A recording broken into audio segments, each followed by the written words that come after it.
light a cigar on this We good table. there? Yep. You don't belong around You cigars. can't do what? If you can't, We're live. huh? We're live. I know we're live. Oh, shit. It's. I think it'd be more. What's the word? Yep. Yeah, That's the word. That's the one. All right. Happy Whiskey Wednesday, everybody. There it is. We always like to share it before we get started with the audio, but please share it. Please like it. We've been getting a lot of different feedback, and it's been great along with the podcast. Last week was a really great one. You know, the inaugural Man, yeah. housing of the What a podcast week. in the new garage. What a week. And christening the new Steve garage was great. Garbage. And Steve's new house. So Yeah. I think we're finally, well, you are kind of maybe settled in. I'm getting there, yeah. I'm getting there. I'm doing sharing here real quick if you want to bring up your... Yeah, I will. And then phone's off. Your ringer was on, Justin. It's not anymore. Cool. Fixed it. Thanks, Dave, for tuning in. Thanks, Eric. You guys are always... What is Eric sending pictures of? I don't know. He said, seriously, I'll send pics. At the moment, watch later. Meeting. Eddie Russell. Is there like another meeting that he's doing up here? There's 3 different tastings. Oh. They Is there, add- Where's Eric Black, though? is there one at night? Do you know? At night or tonight? Tonight. I don't know about tonight. You don't know? They're all Okay. tomorrow night. Maybe elsewhere. Yeah, maybe. Anyways. Sharing. Everyone, if you could, this is a great opportunity to share if you are joining us live.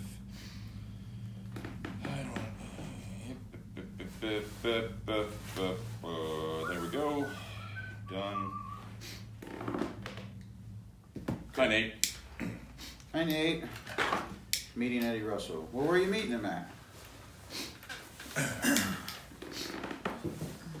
It's cold in the garage, if anyone was wondering. Yeah, you can see our breath. It's been really, really cold. The last couple days or so. It's supposed to warm up. But All right, you ready to go? Everyone ready? we're good. Yeah. You ready? Oh, I'm Oh, ready buddy. and loaded. Oh, baby. His face, Oh, yeah. come on. No, wait, he's got cheers. Ready? Oh, again. It's different weak. with It's just the weak. glass half full. It's fucking terrible. Happy Whiskey Wednesday, everybody. I'm Jake Sanders along with Steve Crane, and we make up the Bourbon and BS podcast. Thank Right. you, everyone, for tuning in. Is this episode 57? Mm-hmm. 57. Wow. We're here, and we're in the new Steve's garage. Last week was a great episode. Our longest episode by far. I was gassed. I mean, we've talked about it since. So for those of you that watched the end of the episode, I watched it along with you because I wasn't really there.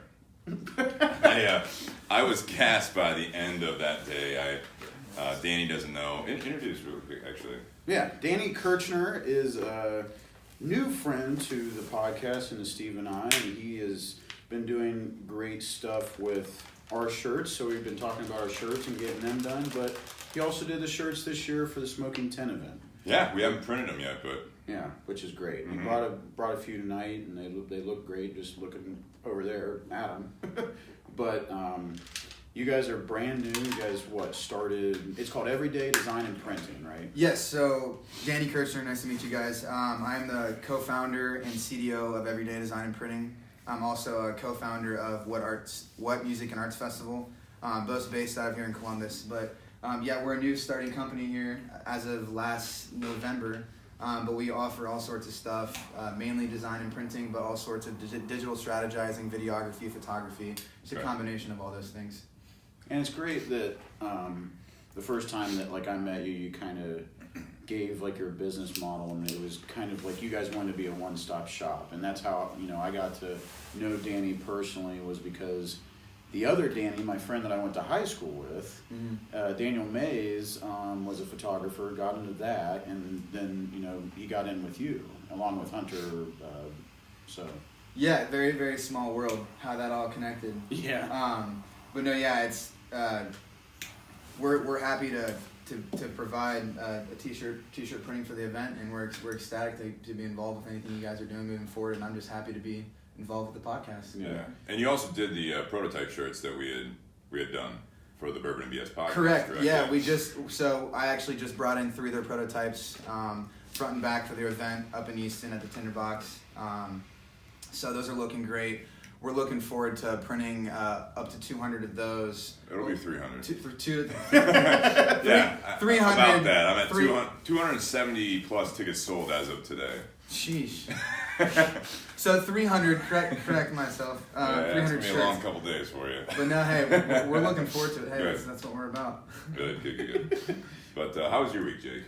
It's good, man. Interesting. We had a good night at the shop last night. Mm-hmm. You know, a couple good old friends came by, and they actually like stayed for a second and a minute for after hours, and it was great. It was good to catch up with them, and it's pretty interesting just because tomorrow's my birthday, so it figures out, or it comes out to be the fact that we have the podcast the night before my birthday. And what are we doing for your birthday?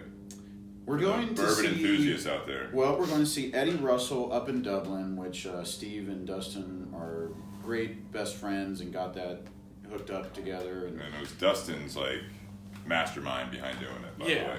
Well, thank you, Dustin. So, and it's amazing. I'm along for the ride too, in a sense. I can't wait. It's going to be awesome. I haven't met Eddie before, but I met Jimmy, his father, and he is the master distiller at Wild Turkey Distillery, and it's going to be a lot of fun. So. It's exciting. I'm looking forward to it, other than the fact it's at 10 o'clock at night, so we're going to get started on a Thursday at 10 p.m. Thirsty Thursday, Steve. Yeah, okay. Getting every last drop of that Thursday is basically what the fuck we're doing. Exactly. I mean, the next day's Friday, so why not? But it's still a weekday. I don't even... All right, whatever. Well, how's your week? Good, busy. Like I said, last week I was absolutely gassed most of the week because last week it was Sunday was move, Monday was kind of move a little bit more, Tuesday work all day, Wednesday was gym, work, move, set up the podcast, do the podcast.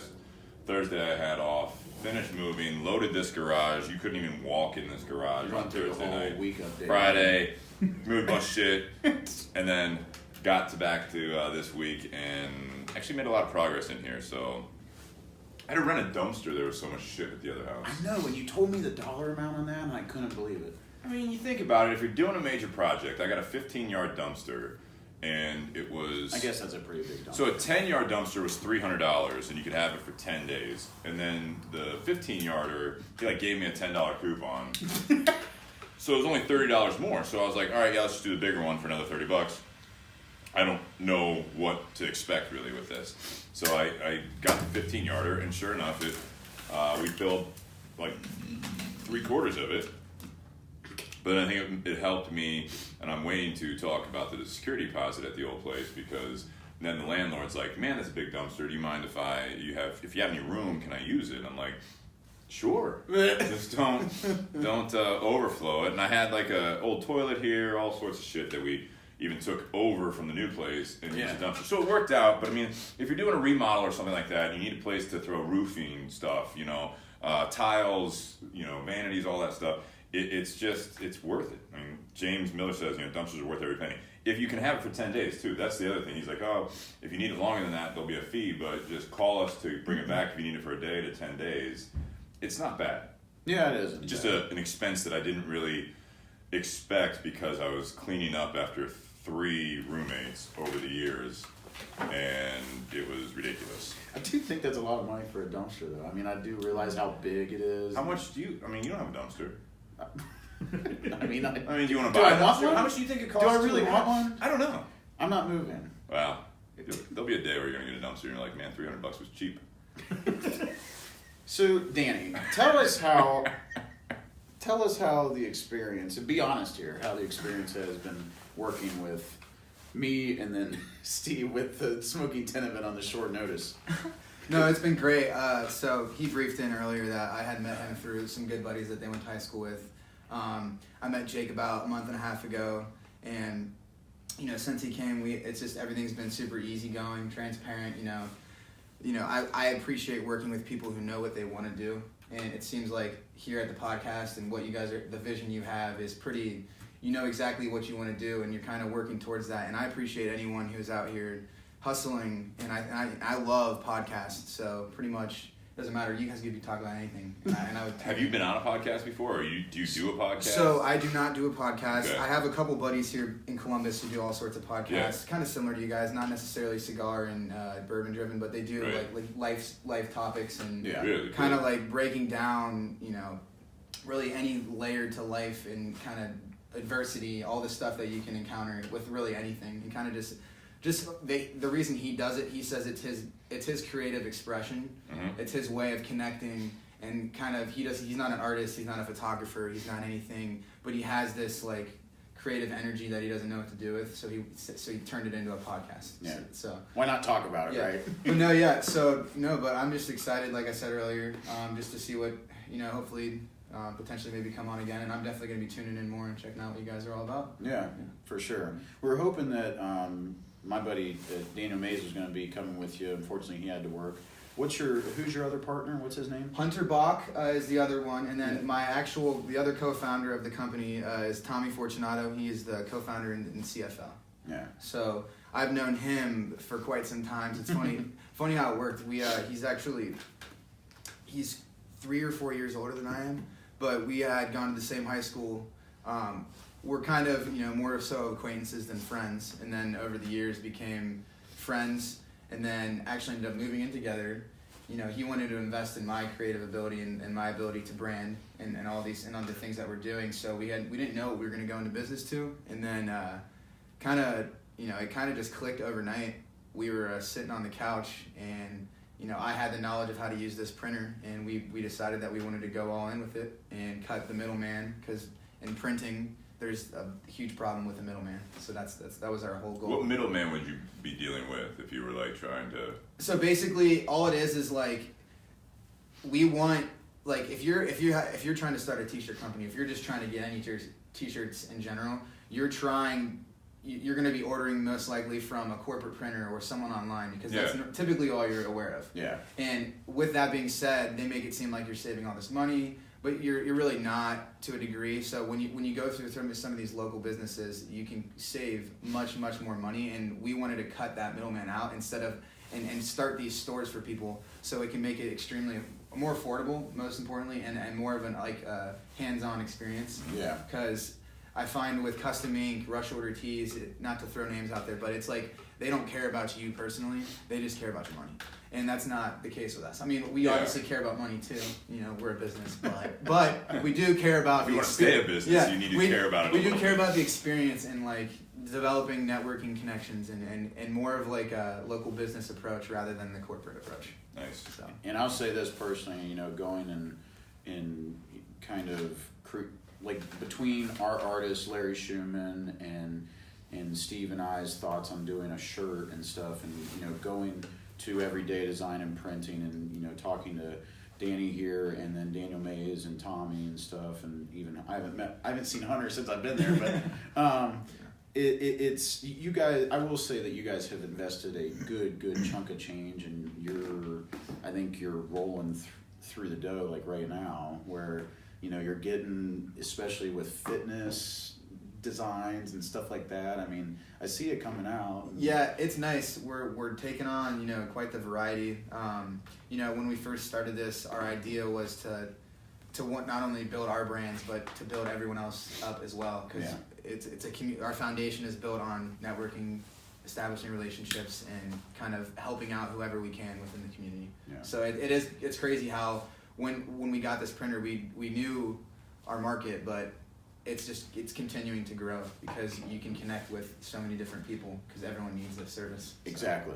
And it's definitely building up, and we thank you for being here. Yeah. If this is the first time that you're tuning in to the podcast tonight, as you can tell, we get into some topics and we get on conversations that can get in pretty interesting spots, and there's a lot of good to it, and it's great, I think, and that's why we do it. But we talk about a whiskey, we talk about a cigar, and then if you haven't figured out, tonight's topic is, what is your brand? That's what we're about tonight. Yeah. That's what we're going to talk about, and that's why we wanted to have Danny on tonight, because he's literally creating his brand through other brands, which is pretty cool if you think of it that way. Yeah. But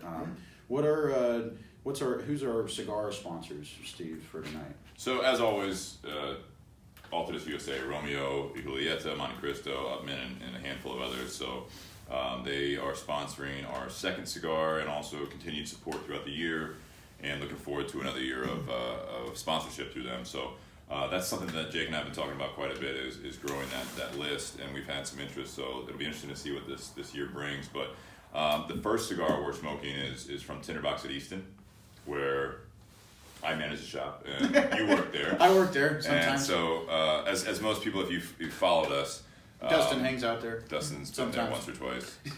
But it's a Perla Del Mar Maduro, so we'll go over that here shortly. And then I got a couple BS company cigars. Very good.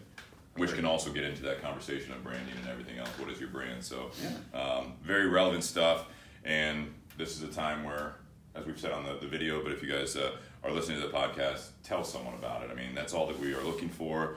We love the growth. We love the fact that if you guys are getting something from it, tell someone about it. You don't have to do all the likes and shares and everything else. That's great and fun and all that stuff. But the way it shows up, especially the video, the podcast itself on the audio or YouTube, is just to, in some way, tell someone that you think would enjoy part of it, all of it, whatever it might be. But just get the word out. Yeah, just tell one friend. That's all we ask. And I've been very pleased through the whole Smoking 10 event, which is next Friday. So we'll have one more podcast before the Smoking 10 event. But Columbus, Ohio, we have less than 30 tickets left. So the sales have been crazy, and I think the podcast, the reach and everything of people coming in the store, and every once in a while now it's becoming a little bit more frequent. Like, hey, I listen to your podcast.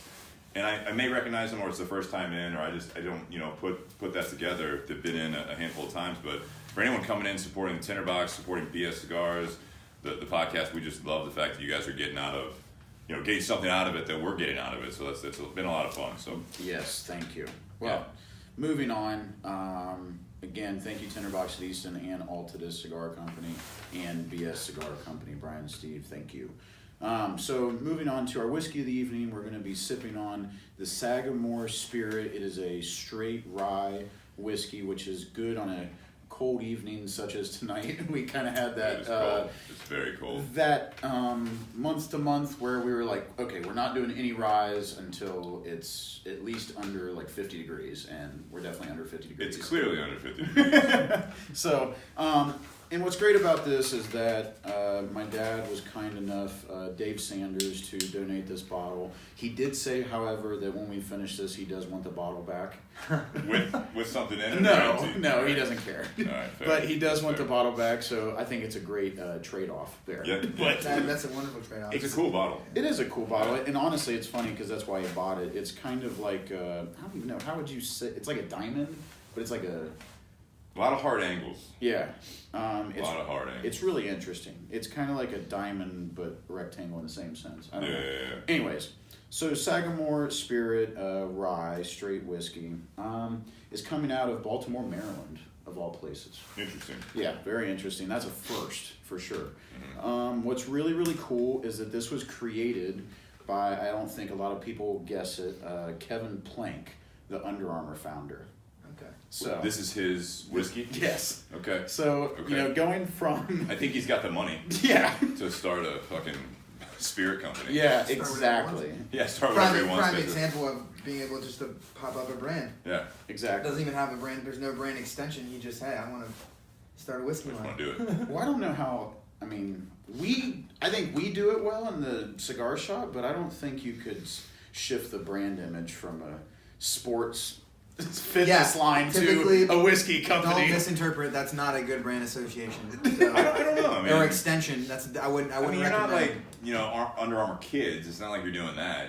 It's like so. I think most athletes will enjoy a spirit from. Here's a funny one for you guys. Bic pens.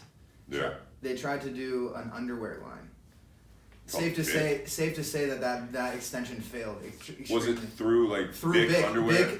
Bic, like the pen company. Yeah, and lighters and stuff. Yeah, right? they tried to do an underwear line, and that failed miserably because that's not a very good brand extension. So they didn't do a completely new It was Bic. It was Bic called underwear. Bic underwear. Yeah.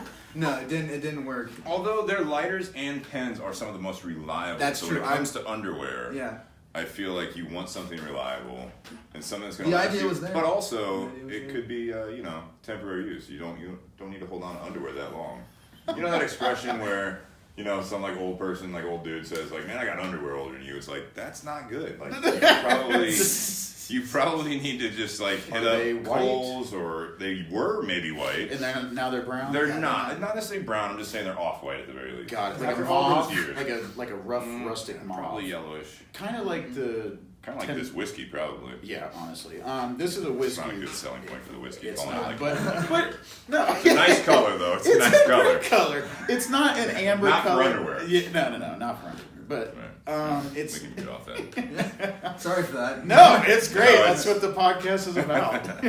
But I feel like we learned a lot. Yeah, it's a great color. It's not a deep amber than what we're normally told. Hang on, What sorry. happened? Amy, who used to be in Columbus, now she's down south. She says brings a new light to the expression of quote, "flick my dick." End quote. Sorry. Long pause. And then laughy face.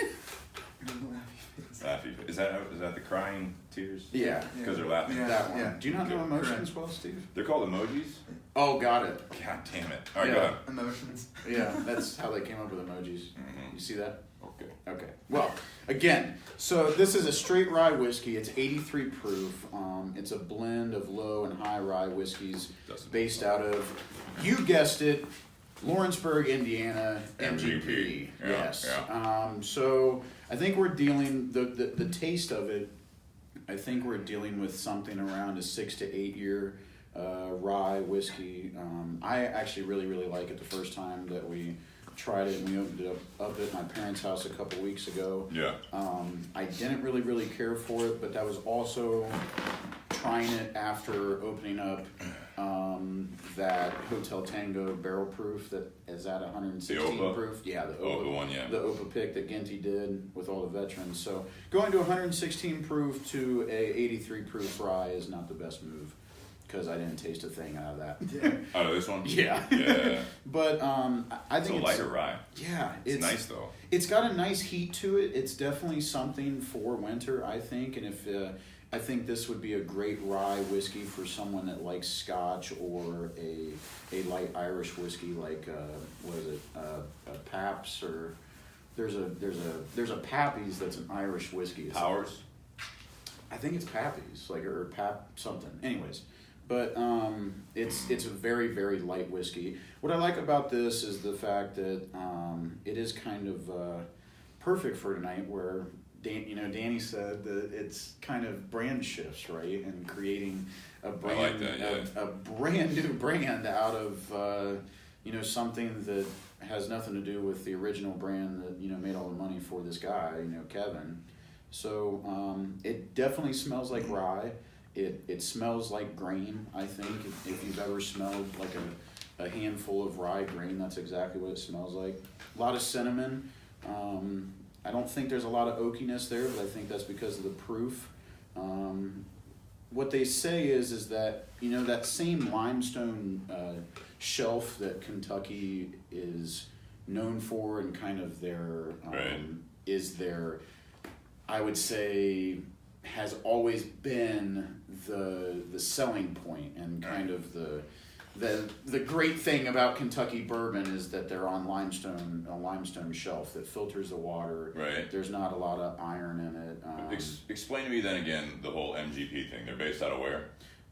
They're based out of Baltimore, Maryland. No, MGP. Oh, MGP Which Lawrenceburg. is where this is sourced. Yeah, that. But And MGP is sourcing stuff from Kentucky? Or are No, they no, doing no. it in Indiana? No, I'm saying this is from MGP. They're not sourcing stuff from Kentucky. All I was saying is the background story of where this is actually based out of. Right. So I'm sorry, walk me through it. But it's an MGP product. Yes. Which is out of Indiana. Yeah. Where is it actually being distilled? MGP. In Indiana. Yes. So what the fuck? But Sagamore is in Baltimore, Maryland. I understand that. So is there anything in the bottle coming from Maryland? No. So, all right. So this is great about branding. Yeah. Right? paint a story, and I know this is a little early for me to get into the back label of this thing, but on the label it's saying fucking no. Listen, No, go. It's Sagamore Spirit Rye. I get that point because that could be like, you know, in the spirit of Sagamore, right? Maryland, right? Yeah. Cool. But then it says spring fed. And then it explains on the back, our spirit flows from a spring house built in 1909 at Maryland's Sagamore Farm. Naturally filtered spring water fed from a limestone aquifer. There you go. Yeah. The same water that fuels our champion thoroughbreds also cuts the rich spice of our rye, creating a spirit as revolutionary as America's risk takers and history makers. Our story is one of passion, of old meeting new, and crafting a timeless American straight rye whiskey strengthened by the Sagamore Spring. That's in Indiana. That's what I'm saying. Where is Sagamore? Sagamore Farm, Maryland. So that is the water. Is the water coming from Sagamore? I doubt that they're shipping the water to Indiana. I feel like based on this label, they are. They should be. Yeah. Are they rinsing the bottles with it? Definitely not. You don't know. It's bottled. It's bottled in Maryland, so maybe that's what they're talking about. No, it's distilled in Indiana, and then they wash the barrel or they wash the bottles with the Sagamore spring water. No. When bottles are filled at distilleries, they rinse them out with the whiskey itself. Mm. So where is the Sagamore spring water come into the equation here? That's the story. Fuck. That's the great story. It's like Boone County. The ghost? Yeah. Well. Yeah. This looks like a nice cottage on here, though. It's a nice. It says it was established, or what? It says 1909. What's that about? The spring house was built in 1909 at Maryland's Sagamore Farm, which apparently has nothing to do with any of this. And Under Armour. All right.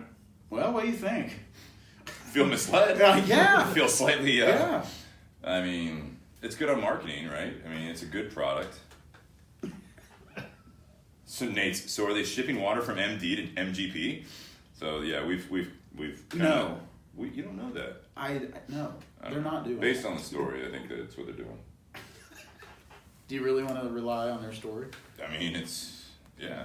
Because you believe everything on the bottles And the that internet. you read, and the internet. That's right. Got it. Mostly Instagram. And Yelp.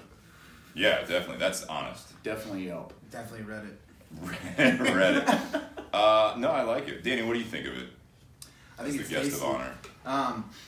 So, me, I don't have much of a whiskey background, but I do enjoy this. It's sharp. I would say that to an average drinker, you could maybe not sip it like we are tonight, but I would recommend maybe giving it a try and maybe make a little mixed drink with it if you have to, or Might be good in like a Manhattan. Yeah. This would be really good with an old fashioned or a Manhattan. Yeah. Yeah, that's an old fashioned. It'd be pretty good. But no, it's tasty. I'm not a big liquor guy, but I could see myself drinking it. Was it your second glass already? Yeah. But you're not a big liquor guy. Exactly. Oh, shit. He's indulging in the I whole like it. process. I'm not It's fucking great. down about it. I'm trying to follow. I'm following along like the back label of this thing. I'm a big beer guy. I love IPAs. Okay. IPAs. I like your love your hat. There's one in here. Brewdog, for example. Got a Goose Big Island Brewdog. IPA for you Big there. Brewdog guy, big grind guy guy, big Yeah. platform guy. Yeah. I love. All good stuff. Yeah. Are you like really into the hoppy stuff? Yeah. Shit. I can't. So as Like long you as do it's beer not at all. a porter and it doesn't get on that coffee side, You're not into then that. it's good. But See, I like that intense, 8.6 IPA. What about like stouts? Yeah. What about a dark? So you're imperial on the stout? other side of it, which is that's why there's multiple so many different cigars, so many different beers now. But And it's exactly the thing. Like the average person won't understand the difference of a cigar, just like they won't understand the difference Sure. between these IPAs. It's just a higher quality beer or a higher quality cigar, but they're not understanding exactly the differences. I agree, yeah. Between the two. That's why they got to tell you the story about the spring-fed water Right. in Maryland. You gotta check. and the passion. We've been through this And the before, old Steve, and meaning, you're yeah. acting very like you didn't expect this. We've been through this before. This is just. Is the story too much? It's so specific about this spring in Maryland that apparently never touches it. Yeah. Maybe it's just strengthened by the Sagamore Spring spirit. Maybe. Like in the spirit of this Yeah. spring house. Yeah. is like the horse spirit. the champion thoroughbreds. They talk about this. Exactly. There was a cartoon with a horse named Spirit. You know what a bold statement on this is creating a spirit as revolutionary as America's risk takers and history makers. Not only is that a little bit like poetic, but that's bold. Do you think he's talking about himself? I don't know, maybe. Maybe he didn't even think of it. Maybe he had a team that probably. But anyways, he got 95 points in San Francisco. So I mean, it's a good. I do like it, honestly. I do like it. But it comes from MGP, and we all know how good that stuff is. So. I mean, it's interesting because for a rye, it's much more subtle. Maybe that's because it's at like that 41%. You know, it's not really high proof there. Mm-hmm. But it doesn't have. It has a little bit of like that warmness, like that we're used to, or I'm used to at least with the ryes that we like. This is getting back to that. What do you always say, like a ginger snap or like? Yeah, but it's not as pronounced for me. But I did also just drink a chocolate protein shake, so I might be completely way off. Yeah, I don't think that this is like a cinnamon bomb. I think. Besides, like I get that. It's a lot of cinnamon. I think, but I think it's good. It's around $40 here in Ohio. Justin asked a comparison to Bullet Rye, seeing as Bullet as MGP. What do you think, Jake? That's a hard one, but I think if you're talking purely on taste and money, I would go with Bullet Rye every time. How much is this bottle? $40. In Ohio, it's $39.99 or whatever. Yeah, it's like 40 and some change. Okay. So, but Bullet Rye is like 24 out the door. Yeah. It's cheap. Bullet's cheap, definitely on the cheaper side. Yeah. I'd say as far as pricing, definitely I would go with Bullet, but I do like the flavor. I think you're paying an extra $20 for the bottle shape. Yeah. I don't think. And the spirit. And the spirit of Sagamore Springs. Yes. So, thank you, Kevin Plant. And Under Armour. I think it's a good. Under Armour. And I wish I had some of their fucking thermal like dry fit right now. Right. Yeah, I could use that. It's great stuff. But so if he's listening, Kevin, yeah, send up. Under Armour could sponsor. That's fine. It's a bullshit story, but yeah, it's. I'd like to read their Wikipedia page and see how much we could find out, because it's probably as accurate as that. That backlink. I think though that they have different products, so if they're trying to distill their own stuff and they've been aging it. There's a younger whiskey that they have, and I didn't look it up, but maybe that's something of their own. So maybe it's not all. It's not. Yeah. Maybe it's not all MGP, but we've talked about this numerous times before, where the only way that you can get a name for yourself in the whiskey world anymore with it's like microbreweries. What distilleries are doing is they have to outsource because they can't get the money for it. Mm-hmm. So they can make money on top of what they're already doing, distill everything. All they did is go out and buy these barrels, proof it down, taste it, or not proof it down, bottle it, and then get it on the shelves to the distributor and then to the consumer. So then they're getting all their money back and then some, probably because this didn't cost as much as what we're drinking it for. Certainly. And then all the while they're distilling their own stuff and they're aging it while all this stuff is getting bought by the consumer. So, I mean, you're talking about like building your own brand and like doing a business model, I think it's a no-brainer. Yeah, certainly. But unfortunately, I think when you're building a brand, I would like to see a little bit more authenticity. You think about with this target market for this whiskey, I don't know, what you say the target market, about the age? Certainly over 21, as we hope all. But when you read that bottle, I don't think this 14. This whiskey, I don't think is necessarily targeted for a younger crowd. I think the story and the whole, whether it makes sense or not, the appeal I that get they're it. going No, for, they're giving it that, that. Just that more. They're applying the value for the story, and they're trying to make it seem like Well, I think whiskey needs a target market where I think any product does. With branding, as far as but the not visual, with young kids. The visual appeal. No. But the product, so in alcohol, it could appeal to pretty much anyone over 21. Yeah. But as far as when you look at it, like when you walk into a grocery store, there's like 500 things that run through your brain before you actually pick a product off a shelf. first it grabs your attention. Then you develop some sort of interest to it, whether that is the story or the logo, the color, the bottle shape. Then somewhere within that you have a desire that you're like, you relate it to another experience or you relate it to something you've seen, and then you have that the action and you buy it. So yeah. So and Mark is Mark DeFazio's here on the live saying Mark. We have several distilleries, Brooklyn doing it all, no outsourcing. So I mean, it's definitely possible, and I appreciate that. But again, for me, it's like what we do with the BS stuff. It's like we're not rolling these cigars, we're not growing the tobacco, and there's a lot of bigger companies that's how they got their start. They don't go and buy fields or factories. They start off with going with established tobacco farms, established factories, and they're putting their name on it. They're blending it with them, if you will. Most of them, they have their hands on it. So maybe that's the whole thing here, is that they're whoever was in charge of this project for that company is that this was how they did it. Yeah. I think the story is a little over the top. I think the bottle looks good on a bar. I think it'd be something that stands out because it is a different shape. It's got different angles, got different lines to it.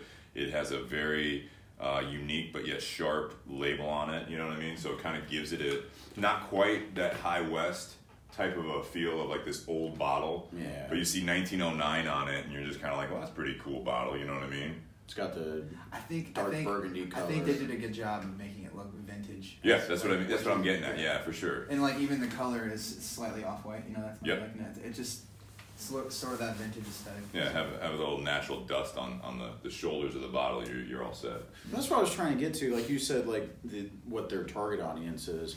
I think with this, I think with every whiskey, I don't think their target audience is worried about like 20 to 30-year-olds. But then again, I don't think that they have to worry about Bourbon's hot right now, though. Yeah, there's a huge boom. I think you have to consider that market.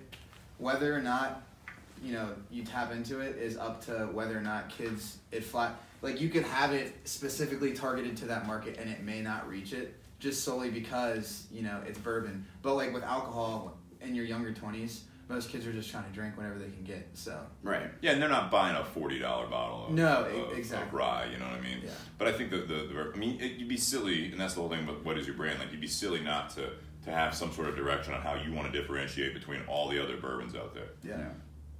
You don't just do it for like the craft brews and stuff, much the same way. I mean, some of them do have that outside appeal or whatever, or at least their image is, we don't care, we're just doing it because we love beer and all that stuff. It's like, no, you're doing it because you love beer, but you also, like you said, you're trying to make money. You're in business. Exactly. Otherwise, you're going to sell it to your one, handful of bars locally and never expand, and it's like it's going to go under because you can't expand, you can't make money off of that. Yeah. Exactly. You basically started a timer at that point if you don't have at least a healthy P&L and healthy marketing strategy to get that into the hands of the consumers. Yeah. Especially when shit's flowing into the market. Yeah.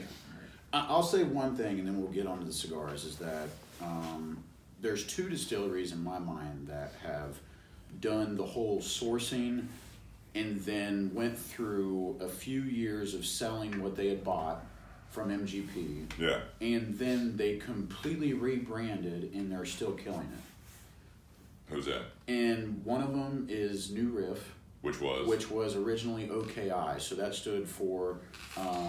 It was interesting because it was kind of backwards. They said it was made in Indiana, bottled in Kentucky, and loved in Ohio.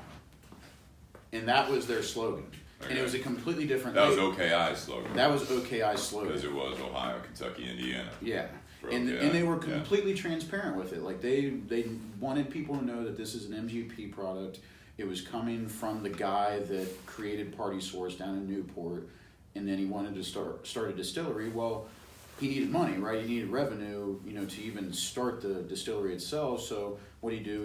He went out and bought barrels, and then was branding it, and then created this awesome slogan. I think was cool, and it kind of grabbed your attention because it was so weird. Like OKI, like what is that? Yeah. And then after a few years of it, he completely rebranded.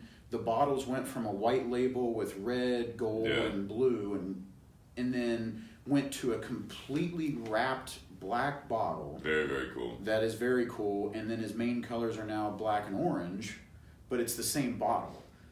Okay. So it's just a different. He just completely rebranded, but in the while when he was selling OKI, he was distilling New Riff. Yeah. And then, So there was a strategy there with the money Yeah. that they, yeah. but what I like about it is there wasn't some bullshit story. And then it's like, kind of like Boone County. Boone County's like on that edge for me, but because they have a story about it. Yeah. But they have different brands along their spectrum. Like Right, the right. 1833, they have a 10 and a 12 year. Okay. And then there's been rumors that that's going to be off the shelf in a year or two because they're going to start coming out with their distillate that they've been selling or that they've been aging. Yeah. So it's hard with something that there's no direct return and you have to wait on it for 4 to 5 years. Absolutely. So, And you have someone like MGP, which is basically they're producing so much shit that it's yeah. like they have that, and that's their business, right? I mean, that is their business to source out. They don't have their own. they don't have their own label. Right. They That we don't know bottle. of, yeah. They don't bottle any of their own shit. And then the secondary market goes batshit crazy because OKI, like I remember here locally in the Columbus area, like as far as like some of the Columbus bourbon groups, I remember, I'm not saying Jake was the first one that really like kind of grew a liking to OKI. I jumped on Boone County as Well, soon as... no, Boone County, but that was because Beth Hism brought it to the podcast. I'm saying OKI, you had gotten some and then like brought it to a couple of bourbon meetups and no one really wanted to touch it. They were like, oh, I don't know this one. Yeah. And then it started becoming more and more scarce, obviously because of this New Riff project. Right. And so then all of a sudden, I mean, the secondary market just shot through the roof. And, Yep. people were, I'm not going to say they're idiots, but it's like they were just paying like so much money for a $40 bottle. Yeah. It was insane. Well, any MGP product that these distilleries... Enthusiasts, I'll use that word. Yeah. Enthusiasts were doing Yeah, just like Nelson's Greenbrier Distillery that's in Nashville, Tennessee. You have Blonde Brothers based out of Illinois. You have Boone County that's out of Kentucky. You had OKI that was in Newport, Kentucky. Yeah. You have Widow Jane that's in New York. Right. They've all done it, and the secondary market has actually praised them for doing it because of how good MGP is. But Absolutely. that's my rant on my whiskey. It's good. Overall, I think this is a good, easy drinking rye. It's not going to be your over the top spice as some of the ones that we like. Like I love, still I'll say I like a E.H. Taylor straight rye. You really do love it. I love that. I love the Willet. I like the 3-year rye better than the 4-year, honestly, so far. That's so funny because I think the exact same thing. Yeah. I don't know why. So I don't know, and I don't know. Maybe the 4-year will grow on me, but I don't have any of it. So Maybe it's just a special place in my heart. maybe I don't know. I mean, the 3-year rye. It was just that was the one where I was like, this is like Christmas Day. If we don't finish this bottle, I'll go home and make a Manhattan with it, and I'll let you know. Pull it off the table. Huh? Pull it off the table before we finish it, so you can do that. Oh, okay. Yeah.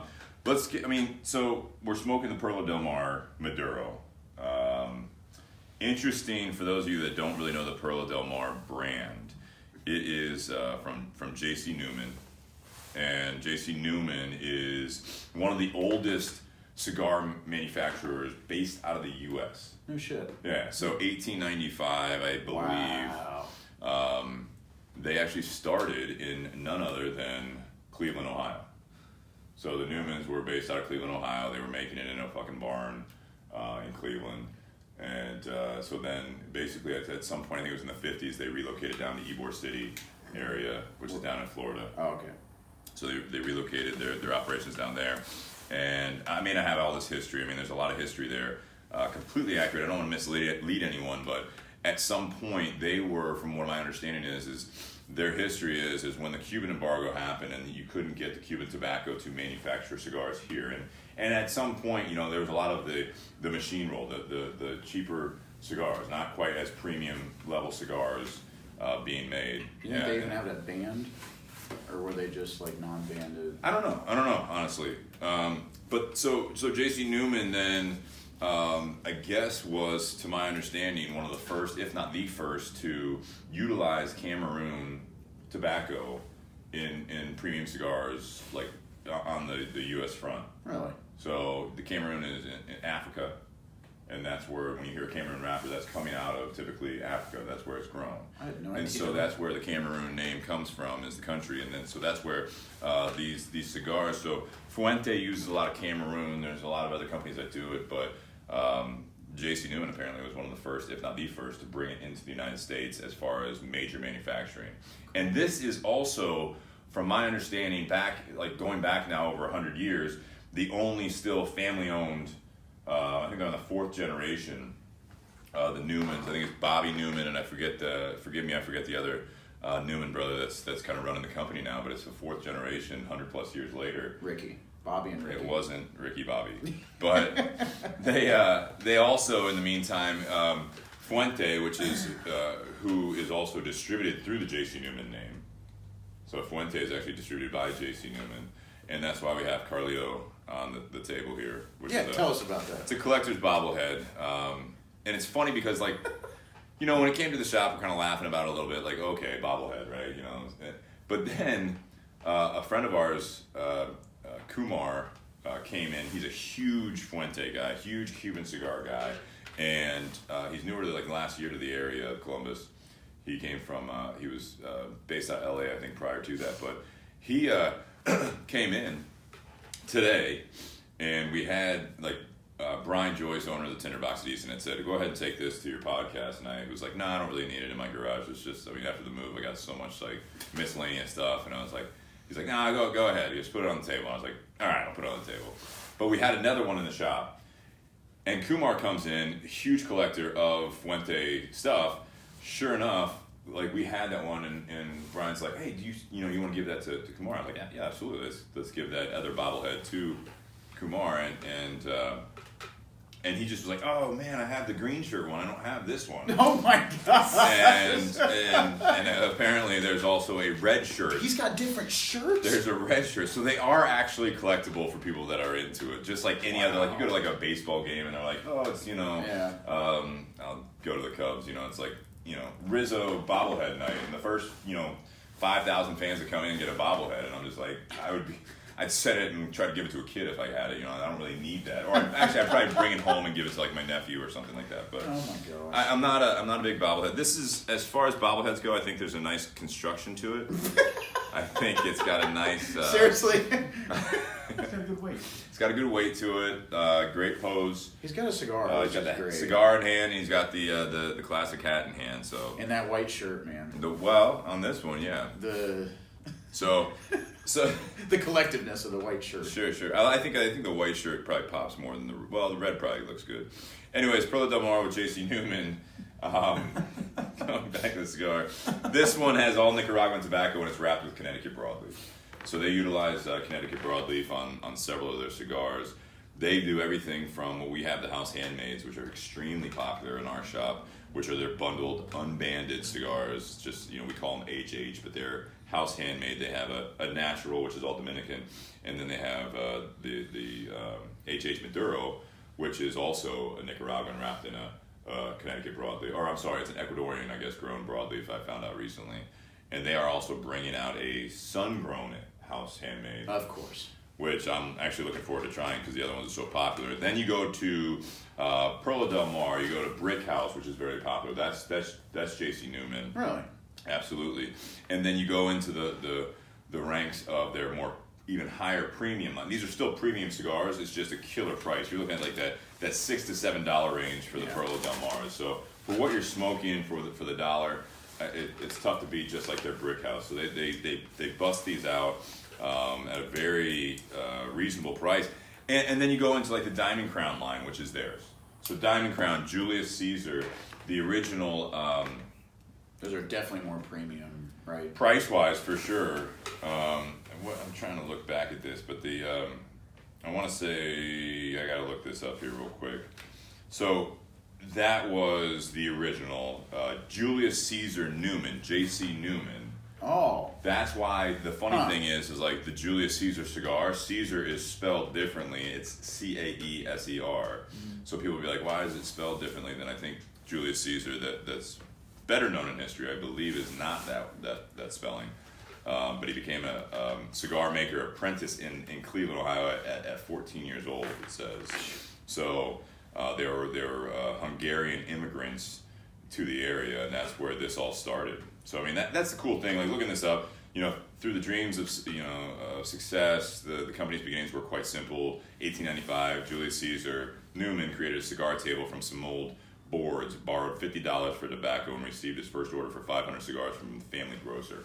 So I mean, you're talking like literally, he buys this tobacco and rolls them and then sells them to the local grocer, and that's how that all started. It's like a bartering system. Yeah. So their first brand was called ABC, which is Akron, Bedford, and Cleveland. So it's all in that northern Ohio, so it kind of hits close to home. But it's a cool story, and it was like, you know, you've got different things that came in the World War II. You know, it says the sons returned from military service, joined the company. I mean, there's a lot of story behind this stuff that I like, and the Fuentes are all family owned as well, but based out of the DR. So kind of a cool story. When you see Brickhouse, you see Perla Del Mar, you see the Julius Caesar Diamond Crowns, they're more mild one, and then you have the Diamond Crown Maximus, which is the fuller body blend from them, and those are more in the $12 to $20 range. Yeah. So you've got a little bit, I think, more aged tobacco, maybe they're higher end rollers and all that stuff. But overall, I'd say for what we're smoking, it's tough to beat for a $6 cigar. What was their background again, Steve? You said they were Hungarian. Hungarian. It's interesting because they're going. Well, their names, like you have Julius Caesar, but it's spelled differently. Right. But then you have like the Diamond Crown Maximus, and they're like bringing back like the Stone Age names, you know, and these predominant people that were at that time. I think it's. I wonder if that went into that. I don't know the branding of it. I guess It could have been. What do you think, Danny? I don't know. It's tough. It's tough to say. What do you think about the cigar? Oh, the cigar. Yeah. The cigar is good. I don't think it's an overpowering flavor by any means. I mean, I grew up smoking cigars with my father, but never really found myself out purchasing cigars myself. But I do love a good cigar. And I think for someone who doesn't smoke a cigar and you're thinking about smoking a cigar, that you can't go wrong with this for $6. Yeah. Bang for your buck, right? I think most people, when they think of cigars, they think they're outrageously expensive, or they think they're, to a degree, to most people who don't know a thing about a cigar. So yeah, I think a lot of people think $10 is a lot for a cigar. Yeah, which I mean, I think that's about. I think it's average. I think that's average. In my brain, I'm thinking for a good cigar, you're spending $15 to $25. When we get that in the retail side, you know, when people come in looking for, you know, they're not regular smokers like yourself, Danny, and it's one of those things. You go into a cigar shop and you're like, yeah, I'm looking for a good cigar, and you know, I don't know, something smooth and good flavor. I don't know, no more than $15-$20, and we're like, oh, that's 90% of the stuff in here. I mean, like, you have a wide variety of options, and then like people are actually taken aback a little bit that they have cigars like they think $6 cigar is no good. Yeah. You know what I mean? And you think like a $20 cigar is about what you're expecting, and then it's like all these $10, $12 cigars that it's like we're showing a customer, and it's not exactly what you expect. I agree. Yeah, like the lack of knowledge of like the pricing and just what the cigar is leads to like them just not understanding what the value of the cigar really is. I think it's just like a lack of experience, really. Like Sure. it's not really. It's pure ignorance. Honestly, and not in a negative connotation. No, either. ignorance It's just simply the fact that like if you're not dove into this world, it's you don't know. And I like this cigar. Actually, my first week, it was one of my cigar of the day. I tried Perla this. Del Mar. Okay. Yeah, and I tried the Connecticut, and I really thought it was really good. And it was funny when I tried it. At the time, I was the stereotypical guy that like when I first started smoking cigars, like I wanted the strongest cigars. I wanted the Maduros. I liked the dark, really big cigars, and not that I wanted to just feel like manly or anything. Just I don't know. Just I did it. But anyways, so that was the first like light cigar that I tried was the Perla Del Mar Connecticut. Yeah, the natural. Yeah, Yeah, right, and I was actually pleasantly surprised with it. And then this came out not too long ago, right? Or was this the first? Did this come out? No, it's been out for a while. We just didn't carry the Oh, that's Maduro right. for some time, yeah. And we got it back like, what, a year and a half ago or so? At least, yeah. At It's least. something we brought on to really kind of push more of the J.C. Newman brand. I think this is a good cigar. I think it's one of those ones that goes alongside of like the Onyx. It's, Yeah. you have a dark wrapper that has flavor. It's a full body flavor, but what would you say, more medium body, mild Yeah. medium? It's not even that strong. I'd say, yeah. I mean, I'd say medium. Yeah. It's definitely not mild. It's medium. I wouldn't go full, but it does have that, like in the retrohale, you know, through the nose it does have a little bit more of that, a little bit of pepper, a little bit of punch. Yeah, exactly. So it's good. It's got a good aroma to it. I'll say that, like, because I can't retrohale, but it's got Yeah. a good aroma to it. I like the smell of it. It's got like a classic cigar smell, if you will, and I think it's a great cigar for like $6.95. Yeah, so this size is on our shelf, $6.95. Yeah, and then even like the one that Dustin's smoking, the Toro. I mean, that's only like $7.95, right? Like that's just like it's just another $1. Yeah, you're in that $6 to $7 range for I think most of the Perla Del Mars. Yeah, And then like Mark DeFazio saying in his mind, an everyday stick in New York City, it's 12 to 13, and Nate asked, what's the OTP tax, which is the tobacco tax, and he said 24%. So we were at 17%, and we still are as a minimum, and that's 50-cent cap here in Ohio. yeah. So it's something. Jennifer says, our shelves, where is this? Jennifer, are you here locally? Is that what I'm assuming, at the Tinderbox? Yeah, are you in Columbus, Ohio? Where are you located? So, but I mean, even the band on it is a classic looking band. I mean, it's a well dressed. I like the blue. It's box pressed too, for everyone that doesn't have it or hasn't smoked it. I'm pretty sure all of theirs are box pressed in the Perla Del Mar. Yeah, but even looking at the band itself, it's almost like a shield. You know what I'm saying? And Dustin corrected me. It's not Stone Age, but the Roman era. Definitely, yeah. Not it's they more didn't like a have shield. boats like that in the You know Stone what I Age. mean? I don't think. It's I don't know. You got you have a metallic gold. You have a dark, rich navy blue. Yeah. I don't know. They're just going back to the old era. Yeah, it's got a ship coming up to a lighthouse on the band. That's what it is. Bingo. What do you think about the pairing itself, Danny? Like, just off the top of your head, like the cigar and the whiskey together. It's good, man.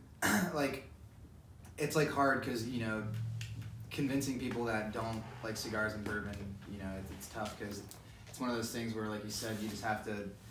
I feel like it's the people you surround yourself is what gets you into it. And if you're not surrounded with people who like cigars or bourbon, you're not gonna necessarily. You got to open that door yourself. And I think cigars that go with bourbon. I think it's a good way to have a cigar with bourbon. I think this pairing is pretty good. I'm not necessarily. I don't have the knowledge that you guys do on bourbon and cigars, so I couldn't tell you, off the top of my head. Yeah. But I like your Compared to- perspective, though. yeah. I mean, it's like Yeah, you definitely it's good chime to- in with a good perspective Yeah. on that. And I think that's why it's good. It's like, you guys are clearly know what you're talking about, and I do to a degree, but certainly not as much as you do. Yeah. But no, it's good. I mean, I'm trying to think of a way to describe it to someone who doesn't really know what they're talking about. I just think it's like you got to get past with cigars. You got to get past first of all the smell, and then second of all just like being able to enjoy it. The time it takes time to smoke a cigar. So I guess once you have a time and you incorporate it into your routine, you'll actually begin to enjoy smoking cigars and drinking bourbon. That's very well put. But you I have agree, to. yeah. Some people don't do it because I think when you think of cigars, you think of like a cigar shop. You go to the cigar shop, and I don't know. I just think there's way more to smoking cigars than people really give credit to. Same thing with bourbon. Yeah, I mean, a lot bourbon of is times one. I think bourbon. We talked about it, especially the craze, craft brews, and beer a lot of times too. It's just I think of bourbons and that the whole Jim Beam in a dungy hole in the wall bar, and some dude just is blowing his. It's Friday, so he's blowing half of his paycheck. You know what I mean? Yeah. After a hard day or a hard week's worth. Yeah, he's or just work. shooting it. And he's just chasing beers, chasing the classic Bud or Miller or whatever with bourbon. Yeah. And again, I enjoy a good Miller Lite with a whiskey chaser. I mean, I One definitely bourbon, done- one scotch, one beer. Yeah, I usually don't do scotch with beer or bourbon. Or bourbon. That's a rough combo. Like, I mean, do you really need both whiskeys at that point? But whatever. Yes, the answer is Sometimes. always yes. I would say, as far as this pairing, there's a dryness to the finish of the Perla Del Mar Maduro, in my opinion. So by itself, it's fine. But then you go back to this the Sagamore Spirit Rye, and I definitely get it's more pleasant drinking out of the glass than it is. Like as far as if I was smoking this by itself, I'm good. But going back to there's a little maybe it brings out more sweetness in the rye. I get more sweetness in that after going back and forth. Yeah, for sure. Because of the bitterness. And I'm not saying bitterness in a bad way. It's just like that dry, bitter kind of finish, and it's good. But going back and forth, I almost think it's kind of an off-putting pairing a little bit. Yeah, I like both the insights, especially Danny, like with the whole, this is what was funny, like when Danny first said on in the first few minutes of the podcast where when I would come and I was trying to understand like what you were doing and everything, and I kept asking questions because I think I'm a creative too, and it was like, I understand like the process and like what you're doing, and I can understand like the difficulties, and it was one of those things where we had a question about a shirt and if he could do it.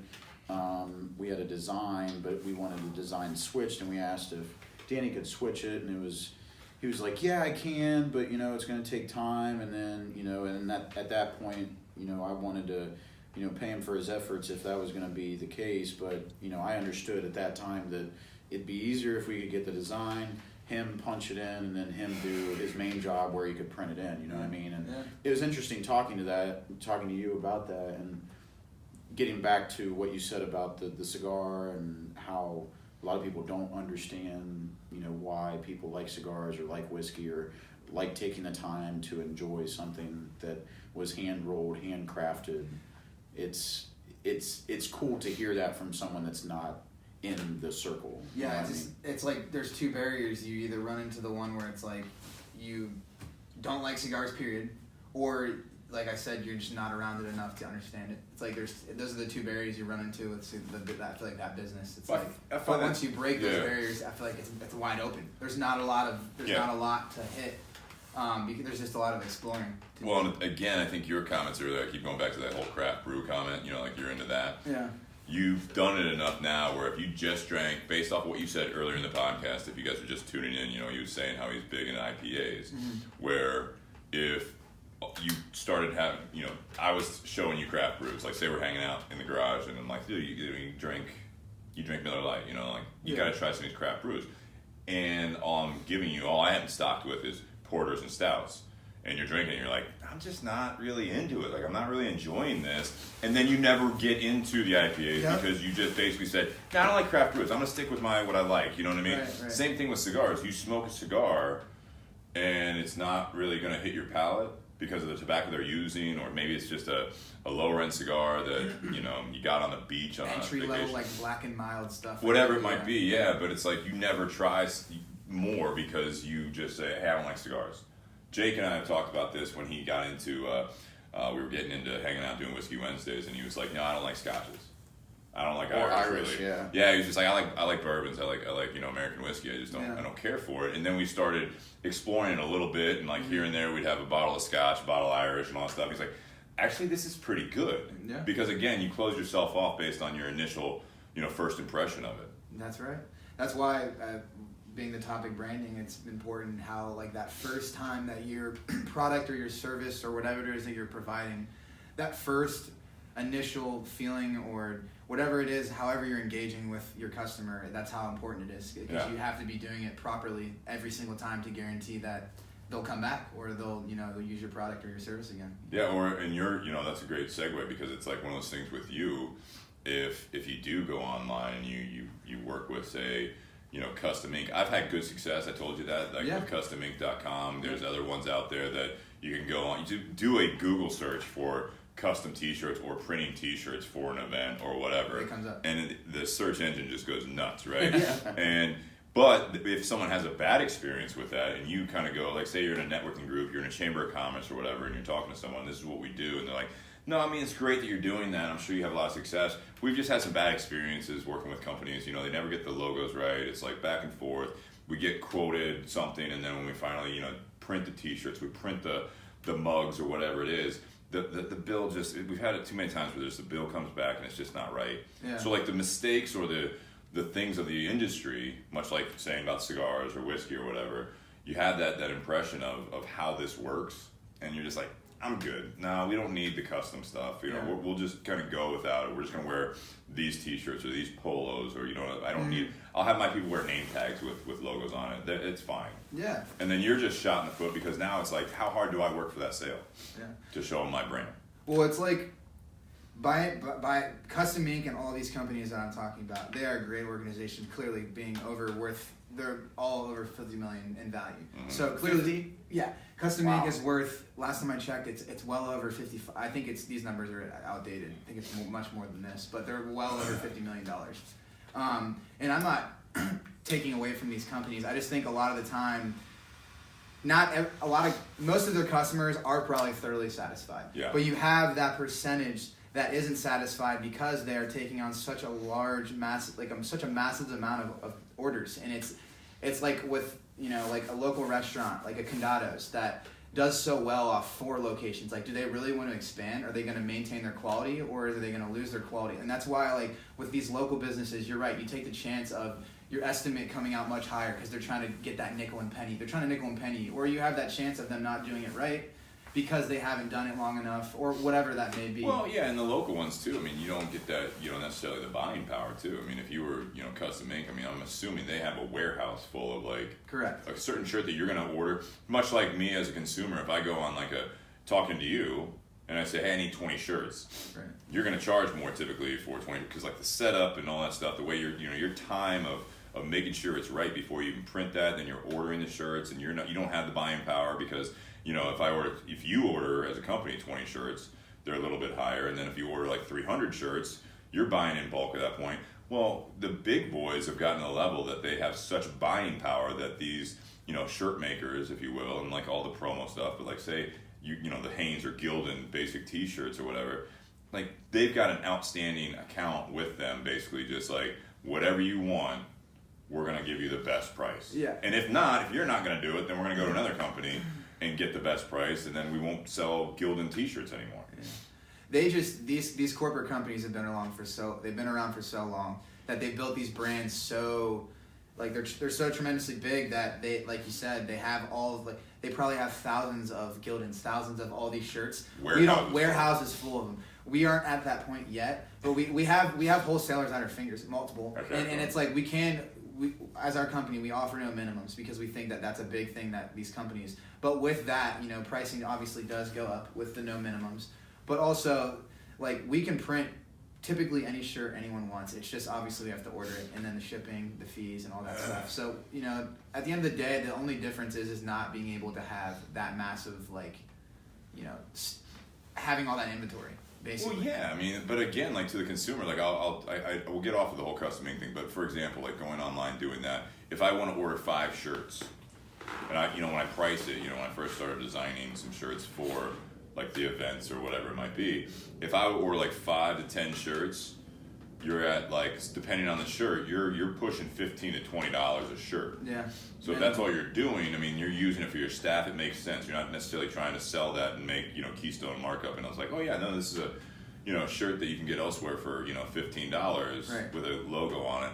But we're selling it for $38 because we ordered 5 at a time, and that's what we're pricing. But when I went to $250 to $300, that same order, that per shirt, just drops almost in half. Yep. Because of that, they want you to buy more, and again, they have their setup fee. They include that in that. So whatever the setup fee will be, a lot of times what I've found is that, and maybe you're doing this, is that you build it into the price as opposed to putting that as a separate charge.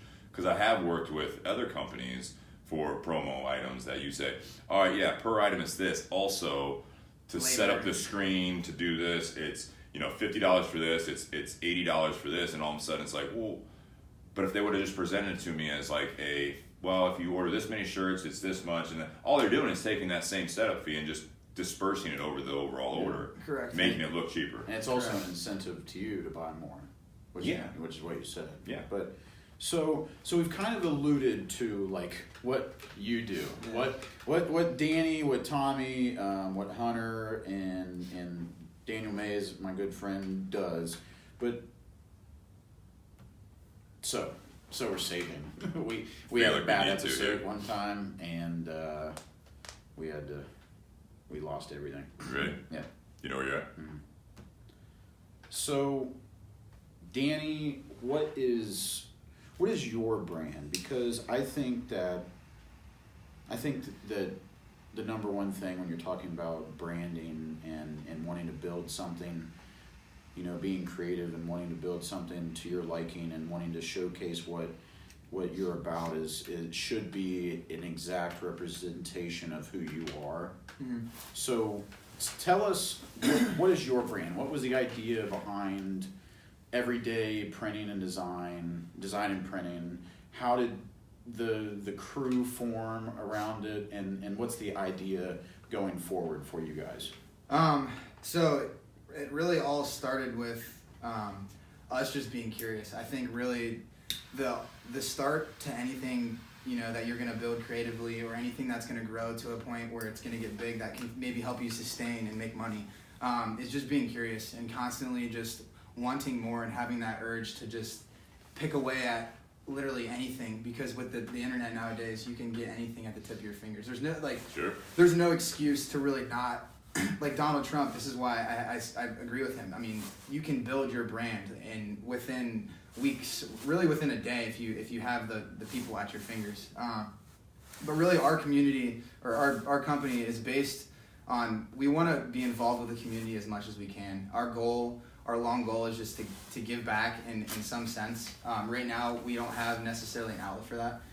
We've been meeting with a bunch of associations like Give Back, Hack, See Change, and these people in the community that are generating noise. And like, as we move forward in our economy in Columbus, it's like coming to a point where, like, if your business isn't giving something to the community in some sort of way, if you're not giving back, then what are you doing? Like, what is these big corporate companies generating all this money really doing?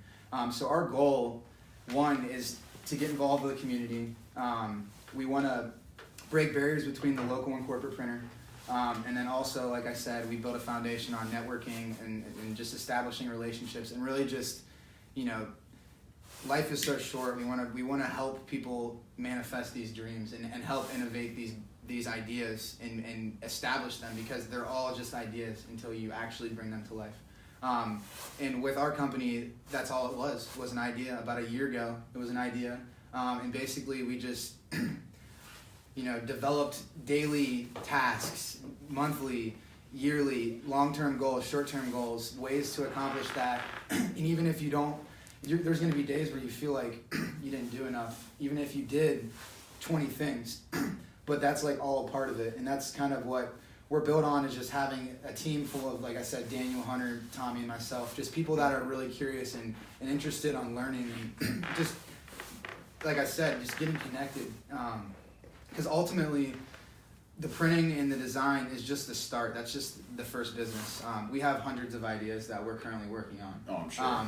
Ideas regarding this business, and like where you can expand, or other business venues within this and outside of this. Like, it's just amazing how, like, building brands seems so out of this world. But if you figure out your mission, you figure out, you know, you clarify your strategies, you build your identity, and then from then on, it's just creating touch points and managing your assets and figuring out how you can continue to just build value and synergy within, you know, your clients, having them want to come back and build more. And just, you know, I keep saying printing and design, but like, we do so much more, like wedding photography, events. I do like branding, most importantly. It's like, people misinterpret this, you know, design and branding, they run together, but someone can have a good logo or something that's not brand. I mean, that's within the brand, but there's just so many different layers within it. Yeah, just the logos. That's marketing. That's not just brand. Yeah, I mean, it is your brand. It's your visual identity, but that's like entry level stuff for branding. But yeah, like, we're just trying to build something that's here to stay, and and something filtering out all bad. There's so many creatives in Columbus, not trying to fire shots, but a lot of them don't know what they're doing, and a lot of them. Let's list them off for everyone listening. Let's name by name. Yeah, you're not firing shots, but specifically in this order. You suck. I'll go back and edit, like, just scroll them through here in this order. Right. A lot of them are just so, it's unfortunate, because you can be so creative and have so many ideas, but if you're not executing them, if you're not building a foundation that is allowing you to maintain your brand, then you're done for. I mean, you can have. Well, they're just ideas. It Yeah. doesn't matter. Like you can talk about it all day long, but if you don't actually like put it into practice, or if you don't create around that initial idea, that you're right. It's not even that you're done. It's just that you never got started. Yeah, and that's the problem with these people, and what makes a good brand is you're gonna fail probably 20 times. It's different for everyone. But I have the amount of times that I fail and the amount of barriers that I deal with every day. It's a part of it. It's a part of being an entrepreneur. It's a part of doing your own business, whatever it is creatively, building whatever brand. I mean, you're going to run into hundreds and hundreds of issues that are normal. They're not issues. It's just a part of the process. I had a couple questions off the feed. Are you going to do that? Yeah, I was going to do Jennifer's statement. Jennifer. Well, the first one, she did actually chime in before you do that. What is your brand promise that sets you apart from the big guys? Same listener. Yeah. Do you want him to answer that? Yeah, that's fine. Yeah. What is your brand promise that sets you apart from the big guys? And then she follows up saying, marketing nerd. So it's like, like really dialed in here to what you're saying. Yeah, so ultimately right now at our point in time, what separates us is really our unmatched customer service and your ability to get in contact with us. And really, like I said, we're all offering the same service. I mean, you can go and find exactly what we do somewhere elsewhere, but it's about the environment that we're creating, and it's about just supporting like local businesses and supporting the community and giving back and breaking out of this environment where it's like we're trying to break feeding into corporate, and we are going to be offering. This algorithm we're applying to our website. It's a plugin, like how you plug in your designs and stuff. We will be offering that soon, and then really at that point, we're at that level and much further. We're generating all of these email chains and pretty much everything that a corporate printer is doing, but we're trying to just make it more hands-on. So that's ultimately the difference. I think you're shying away from the fact. Don't use corporate as a bad thing. And I'm getting that negative connotation to you because corporate does sometimes come across that way, but you're also not trying to be a mom and pop. You can do the corporate design. That's where I look at some of the most successful ones are, as far as the bigger corporate guys, if you will, are the ones that do have a very well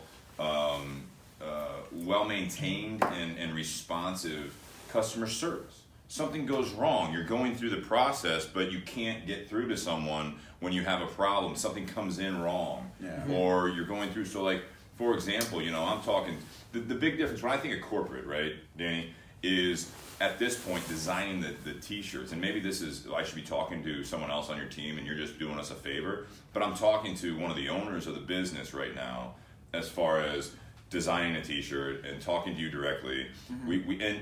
And that's one of the things I will say. I don't think this is a bad thing to say to the listeners, but through our process, we've had, in the Bourbon and BS podcast t-shirt that we did a prototype, and we're going to go forward with that, and then also the Smoking Tenement t-shirts. We've had back and forth. Yeah. You know what I mean? I give you what I think you need, and then you're like looking at it on your computer, and you're like, this needs to be different. Yeah. And then and you talk about middlemen, like I'm the guy that I've got a graphic artist that's doing it all, and I'm like, okay. And then I go back to the graphic artist, he needs this differently, and he's like, well, why? And then eventually in the past, what I've done is actually have my graphic designer talk to the printer or the person. Right. But I mean, we've had some issues, but I think that's part of it when you're dealing with that. You don't have to be perfect when you talk about brand.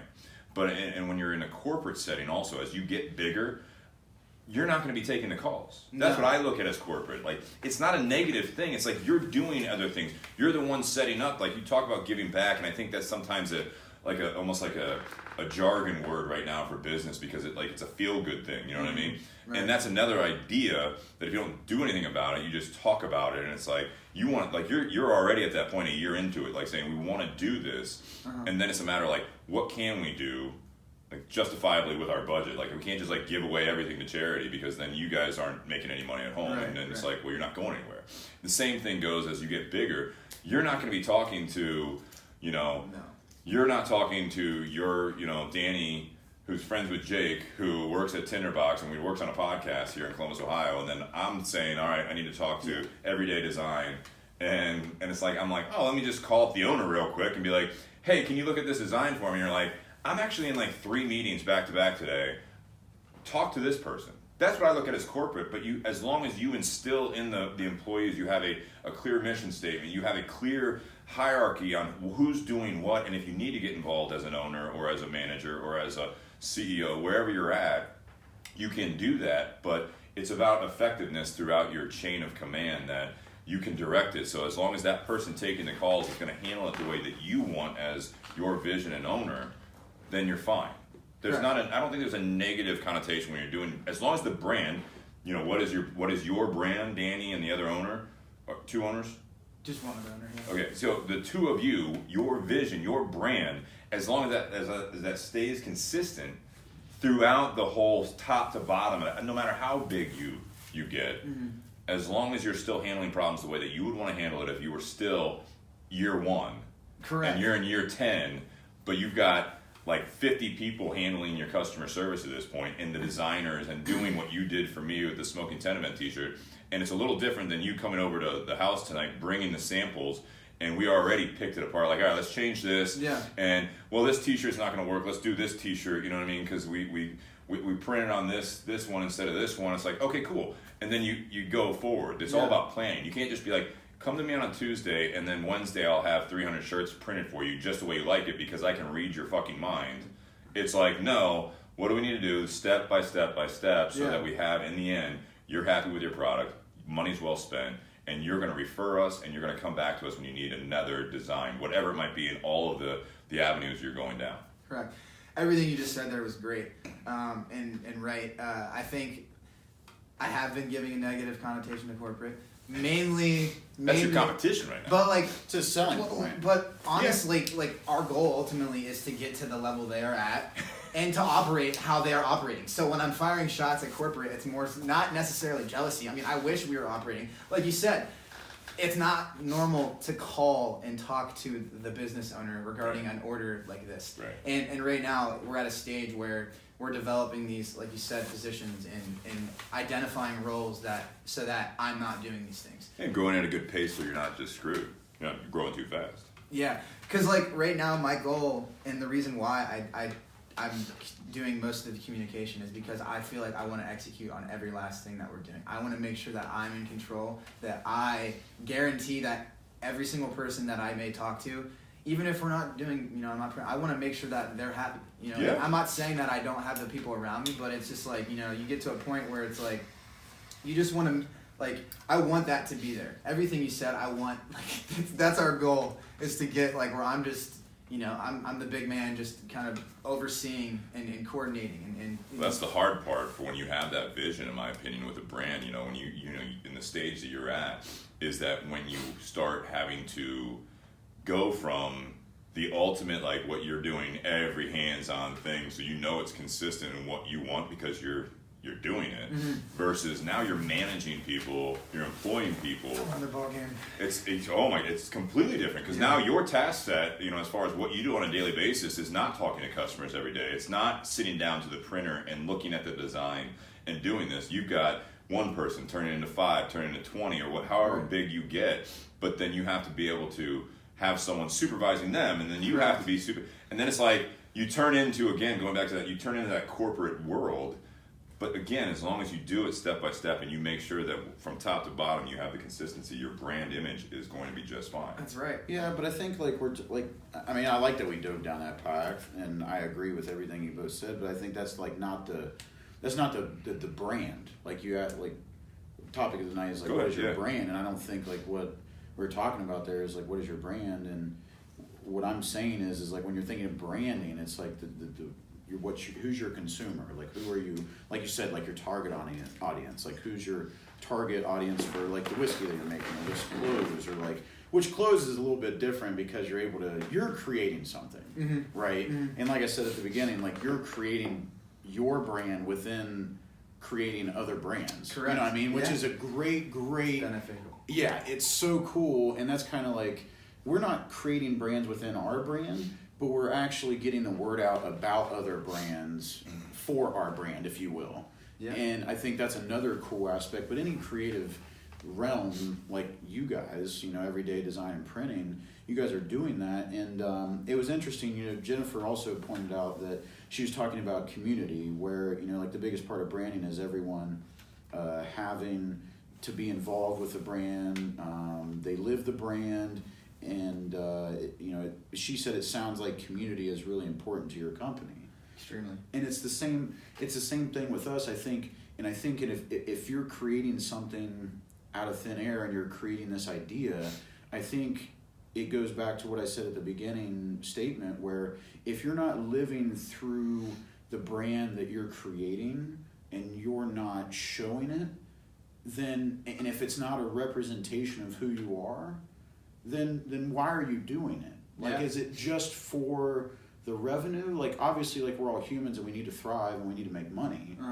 But wouldn't you feel better if you had a purpose behind it and you were creating something that you actually were able to get behind and you're able to sell it to people? It's just like, I think community that's what we talk about all the time. Steve and I do about the cigar shop with Tinderbox at Easton, or this podcast in itself, is we are purely based off of our community. Yeah. If we don't have any viewers, then who the hell are we? You know what I mean? Yeah. And so I think when you're creating a community within a brand and you have an audience and you're able to appeal to a certain number of people and you're loyal to them, you're able to, like you say, like, get back to them quickly. I think you take pride in that. Yeah. And in the fact that, you're part owner and you're able to talk to the consumer directly, and it's you have the control, right? But going back to like Steve's point with the whole corporate thing, I think where corporate gets a negative connotation is that brands grow so fast that when they do, they don't pick the right fucking people to represent them as the owners. Right. I went through that, and I know how that feels, and it's just shitty. So I'm saying that I think if you're building a brand and you're wanting to create a community, I think that should be like your number one aspect of what you're doing and what you're thinking about. Yeah. Besides after you get past the name and the logo and shit like that. Well, that's kind of what I think I think we're saying the same thing in different ways. That's what I'm like, when you're hiring someone, that's the brand. That's going from Danny talking to them. Like, so for example, it's like you can't always have, as you get bigger, no matter what it is. That's where I think the brand identity, your vision, when you do have to hire someone, that's part of the hiring process. It's not just, do you have the abilities to run a printing machine and running the computer, doing that part of it, but can you actually talk to customers? Can you do what I do right now in 5 years when you get there? However many people doing that part of your job right now? Because that's what I was saying, is that it's like, that's the consistency. Yeah. So the people you hire in an interview process, to your point, Jake, it's, what community service do you do? What are you involved in? What do you value as far as, this goes? Because a big part of and you can either finish that and if they did the research on your company already, as a good job applicant would do, we do this, we're involved in these charities, we're involved in these, we've started a charity, wherever step you're at in that, right. You don't hire, like someone's like, oh, I don't really do much of that. I'm not saying that's a deal breaker, but I mean, if you say, oh, I'm really involved in this church and I do this, or I actually volunteer at the soup kitchen, I work with, Habitat, I built houses and all stuff. It's like, if that's part of your brand image, or you're part of who you are, the essence of the company, that's a big selling point on that. You can do the customer service. You've had some calling experience, face-to-face time, whatever it is, outside sales, whatever your job duty is, stocking a warehouse guy. When you get to that point where you have all those t-shirts and you have someone stocking and picking shelves to take down to the office to print it, that person on the forklift, it's even better off to have that brand consistency, that person has done like whatever mission trips, has worked with Big Brother, like whatever it is. If they have that as part of who they are, but that's their skill set is working in a warehouse, that's we had a call in there for a second. Yeah. But that's what I'm saying. I think we're saying the same thing in a different way. I mean, it's like, I'm not. that's part of it, because part of branding is the growth, it's the consistency as your business goes on. Yeah, you have to see as an owner, you have to see things through all lenses and consider people for more than just the service. You know, that's like goes to like with visually representing your brand. Like people falsely put things on their social media, their website, or they advertise for their brand in a negative way because all they do is they think about literally what they're offering. You have to think about it as what, other than the physical product or service that you offer, you have to develop these ways of connecting people in other than it just being a service. You know, you have to make it, you know, a community feel. And when I say community feel too, I mean within our business too. Like, I thoroughly believe that it's important to know how your client or how your the people who work for you, how they're doing mentally, how they're doing physically. Are they keeping up with, you know, their family? Are they? That's where people fuck up. And it's like as long as you develop this community and this environment where everyone's happy, everyone feels like they're a part of something greater than they are, and you just continue to feed that and cycle and make sure all ends are tied, then your brand will succeed. And like you said, making sure that my vision is across anyone who steps in front in the office and has an everyday shirt on. You know? You want to bring in people that are like-minded. Yeah. Exactly. Yeah, absolutely. That's ultimately what you want to do, and unfortunately that's not how it always works. It's tough because you also are trying to grow, and it's like, man, I've gone through, you know, 40, 50, 60 applicants, and I just don't. And you can't be, you know, it's like, am I being too choosy? Am I, you know, like you'll learn that about hiring, the managing, and, you know, running that side of it. Is that what you did? What's that? Did you hire? Oh, 2 men in a truck. I mean, I hired frontline movers. I hired, you know, customer service. We call them CSRs, you know, customer service reps. They were basically inside sales. I hired outside sales people. I hired managers of all different, you know, junior, senior level. I hired and fired hundreds, if not, you know, thousands of people over the 10 years I was there. Really? Yeah. It's just tough because, you know, there's positions where, you know, there's people, you know, everyone wants someone who's going to do more than what they're telling them to do. And it's like, you can sit there and want that out of everyone. You're not going to get it out of everyone, you know. Anyone, most, I'd say less than 3 out of 10 people that you walk in an interview are going to be those people, and probably even less than that are going to do more than what you're asking. And it's like, yeah, you got to pick and choose. You have to make sure, and a lot of people are good, you know, in this hiring process. People are good at putting on fronts, and people are good at making it seem like they have a lot more to provide than they really do. Job interviews like a first date. And you have to, and I have a good sense, like when I'm in a room, I have a good sense of picking up on people and whether or not I really know much about them, I can feed off their energy or feed off how they carry themselves, blah, blah, blah, all the things, you know. It's like, and you just have to really, like I said, see things from all lenses and not just be so worried about them just, yes, I can do this, yes, them just agreeing, because, like, that's exactly what you don't want. Yeah, I have a clean driving record. I have never been in prison or I've never, you know, done this. Turning negatives into positives. Well, I mean, like, again, going back to what you asked me, like, it was one of those things, like, I never did the actual HR position. I never was, like, an HR manager, but I also, at one point, the HR manager was reporting to me, and also when I was a branch manager, I was basically doing that on a smaller scale as far as,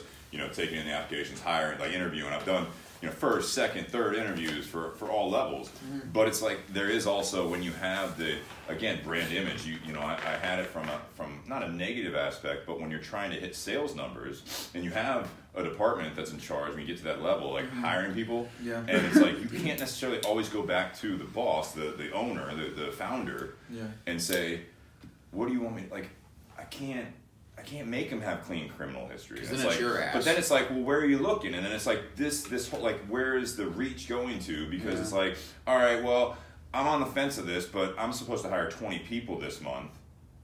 Well, we were at a level, I mean, in this time of the year right now, February, March, April, for ramping up to the summer in the moving industry, the way that we would do it, the spike, we would hire close to 100 people in a matter of like a month and a half. Wow. So 6 weeks, you're hiring 100 people to staff trucks to basically train and, you know, go through the interview process, train them, get them ready, so that come, like, you know, May, late April and May, when the moving, like, everyone's moving, it's, you know, summer's coming around, so school's getting out, this is when families move. It was one of those things that's like, I interviewed 8 people, 9 people, 20 people today.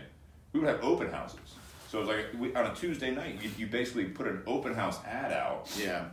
And we would have, you know, 5 managers interviewing after business hours every Tuesday night, and it was like you'd have anywhere from like 20 people to fucking like 60 people come in, and you do basically you'd have a room full of people, and this was usually for like frontline staff, moving furniture, Right. but you'd have a room of 60 people, and then you're just like, all right, this is the overview of the job. If this doesn't sound like it's a drug-free workplace, the what you would think that you may not have to think about, but it's an orientation, man. That's an orientation, but it's like one of those things. Like you have to have a clean driving record. You have to, not have any felonies on your record and all this stuff. And it's like you get through all that stuff, and like if that doesn't apply to you, please, let's not waste anyone's time, yours or ours. Please leave. And half of them get up. Sometimes they get up, or you'd actually sit down, and they're like they're trying so hard to get a job that they literally are like they want to get in front of you. Yeah. So you go through the application process, you look at their application, you talk about it, like, I see here you didn't check off have you been convicted of a felony in the last 7 years? Well, so here's the thing. I was, but it's going to get expunged, but, blah, blah, blah, blah, blah, blah, and you're like, I can't do it. Yeah. You know what I mean? So there's I don't know, there's a lot of aspects to it. See, I feel like I'm in between, like, because I've never experienced, like, to that level. Like, that is corporate. Like, I mean, it's just the number. Growth. It's a sheer numbers game at that point. And then, like, you're just starting out. Like, what did you do before this, Danny? So I worked in an agency, a creative agency through my school, and then I had worked through another studio AMG. They produce... They sell all sorts of video equipment, basically on-set movie stuff. Yeah. And then they also do DTG printing, like we do. So, how big was that? They were big. They actually did contracts with Kid Cudi and Travis Scott, and they did all their merch. Those are rappers. Yeah, rappers. Musical artists. For those of you. So basically, they did like when you think like all these online merch stores. They did, and they also do like Etsy stores with like all those random ideas that you're like, where the hell did these come from? Yeah. They had 20 designers in what is it?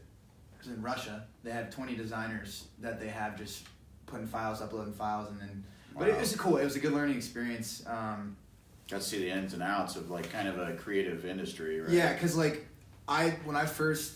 So I went to school. I only went to school for 2 years. It was for design and photography, and I didn't go into the field. I didn't go into CCAD solely because I knew that in this industry is if you are, if you have motivation and you know how to get from A to B or from A to wherever, and you have a vision, you can make it happen. And it's a matter of learning programs like Adobe programs and stuff like that. And that's all I did. I taught myself. It was all self-taught for the most part, other than school, but that got me in the door. What'd you study? Graphic design and photography. Okay. And within that comes branding and all that stuff. Where's the business aspect though? The business aspect is Tommy. So he went to school for Ohio State. He went for marketing and he was a dual degree. I think it was business. Okay. So you're surrounding yourselves with like the two. That's you. You're the two owners, right? Correct. So yeah, you complement. Yeah. As far as well, design. and you're designating responsibility. What's great is Tommy. He's a type A personality. I'm type B entirely. So he brings that kind of, Explain that to the listeners. So when you call type A type B. Type B meaning creative. Type A meaning more of a corporate mindset. I analytical. Yeah, he's more of a numbers guy. More sticks with like all of our tracking our CBE, which is our customer base equity, meaning like it's a way of tracking how customers are satisfied via your brand. So basically there is a way of tracking your brand without looking at the numbers. And that's kind of what I have him doing as far as like a numbers side, numbers based on like our viewers and stuff like that, and we're tracking our brand and our engagement and all of that stuff, basically, which is showing whether or not we're reaching the proper amount of people. On what? On social media and via our emails, and we have an email and a call, and we're following a call list and an email chain right now. It's over 250 businesses, all within 200 or 150 of them with the Chamber of Commerce. Which chamber? Columbus. Okay. It's a big chamber of commerce. So basically my whole goal there as a company, we reached out to everyone and we formulated an email chain, and we're just going to keep every week or two, if they don't reply, we're just going to send another one, just keep replying. I've called almost every single one on the list. I've got some callbacks and emails, and we're just going to continue reaching out. So you're cold calling based off of the Chamber of Commerce directory, basically. Correct. Okay. Are you going to the events? We're going to all sorts of networking events. Basically, we just put together a networking event schedule. Okay. We're trying to get to 2 events a week. Basically, the primary goal of this is, like I said, we have tons of. I've put some money into like printouts and marketing and stuff. So our goal is just to generate, you know, whether it is we just have a conversation and they just remember my name, they remember my face, and they take that, and you know, who cares if they throw it away? It's just getting our feet in the ground and making noise. Because I think the people that are high up within that Columbus Chamber of Commerce, those are people who have power within the city, and we're trying to just form ties in any way we possibly can. Well, then it's just like referrals at that point, right?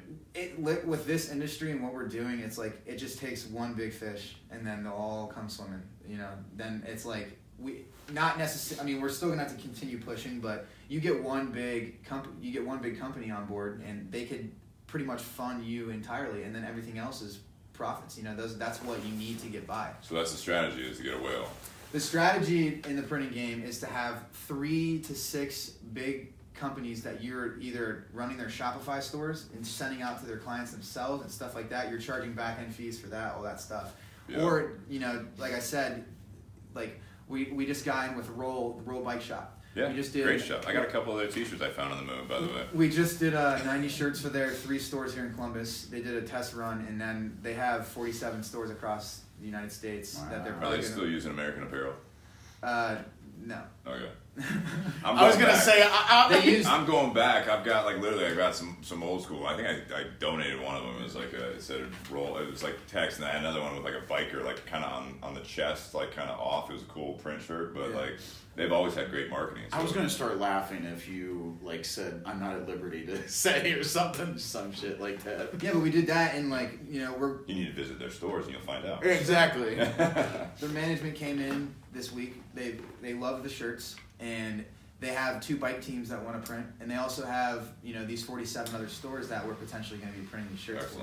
So really, all it is, you know, back to the foundation, establishing these relationships, these tight knitted relationships where like they can talk to me, and I know in the big scheme of things, like not everyone's going to talk to me, but I do think these projects I will be the first one to contact for them, not for every single person, but to make sure, like just these simple phone calls, I want to be in contact. But as far as like how them being printed, them being all of that stuff, will be within the rest of the company. One thing that I like about that though, I think that people need to respect that when you're, because I respected it when you said that the first time, where it's, even though that like you're small, it is kind of, it's not like a mom and pop, but you guys are small. Startup. It's a startup, but that's your, like you have to have a selling point, and that's like one of your selling points. So I think like people that like, I just feel like when you say that, where you're like, no, you're going to be talking to me directly,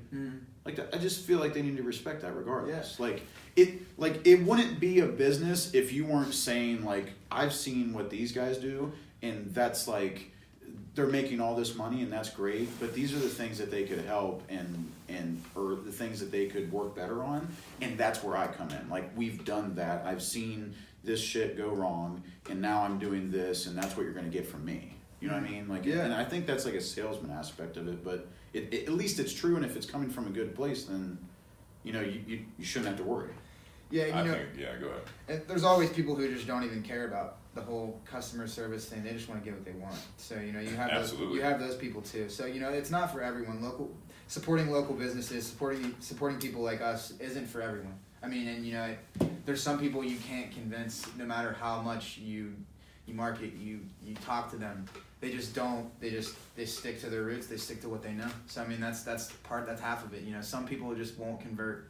But then you have this community in Columbus that's so connected. You're 3 people from the governor. I mean, you're 2 people from pretty much.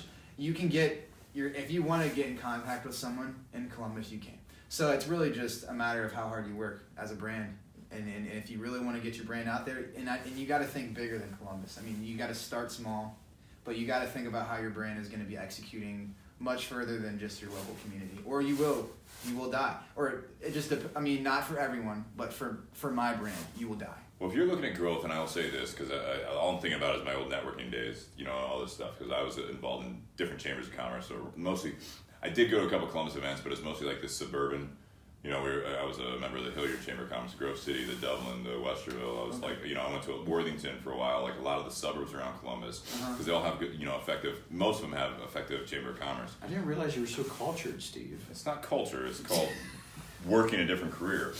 But the one thing that I realized, and something that it's funny, these are the things, when you talk about your brand image and like how you want to be involved in the community and everything like that, one of the things I don't think we've touched on, and this is just a quick side note on that, when you are networking, one of the things that you bring as an owner, as a brand, is, you know, you're talking about these people that are like, you know, so many steps away from this. They're go-to people and all that stuff.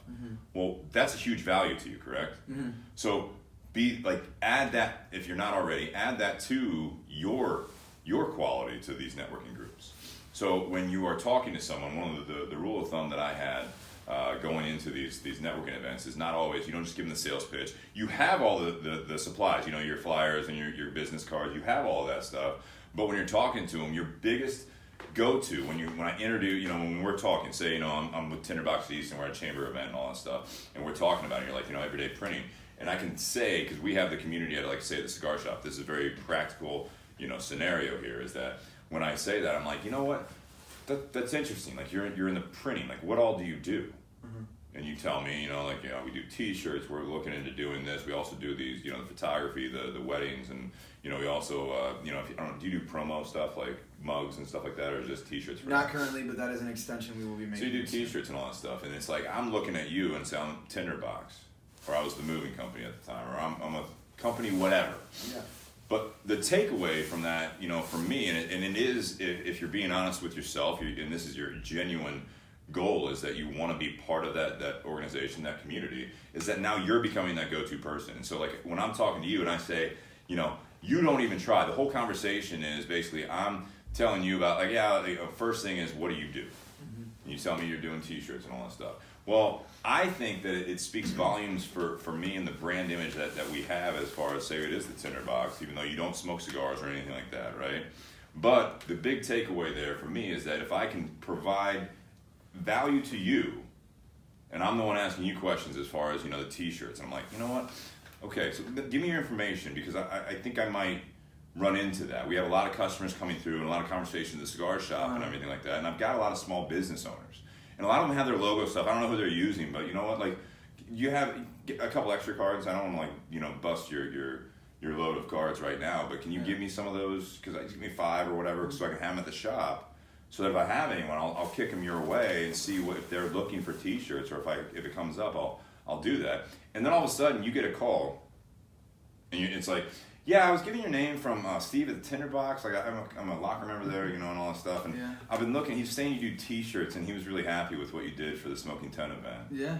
It's not just the fact that I have a 300 T-shirt order for you. At, like, just happens to be that you're like, yes, I scored. But it's like, now all of a sudden it's like, I'm asking you, and then in return, part of that networking and the brand image for me is that you're talking with a couple of buddies and they're like smoking cigars, and you're like, where did you get those? Because now it's on your mind. You know, you met me a month ago and all this stuff, and you're like, where do you get cigars? Oh, I order them online, or I go to this shop in town. Like, you ever been to Tinderbox? I think Easton. Like, no, I've never been there. Oh, I've heard of that. I've never been there. And it's like, I met this guy that, you know, he manages it, and it seems like a pretty cool. Like, he was really cool. It seemed like a good guy. Like, man, you should check that out. Yeah. And then that's the whole full circle, right? Like, that's the whole networking full circle there, is that, and then all of a sudden it's like, you start doing that to people, right? So you come up to me and ask me, like, what I do, and it's like, well, I run a cigar shop and all that stuff, and you're like, oh, okay, I don't really smoke cigars that much, but, like, where are you, like, located? And, like, that's the whole thing. You're not going in there and trying to be like, all right, I got 10 sales pitches at this chamber thing. It's more or less like, I need to learn about those people. You storm in your contacts where they're at, so that if you can provide that, and all of a sudden you're adding that value, where now you're that go-to person, where it's like, this Danny guy at this T-shirt place, I've had like 5 calls in the last 2 months from like his referrals. Like, what's going on? Yeah, it's like connecting the dots any way you can. You know, people are gonna hear.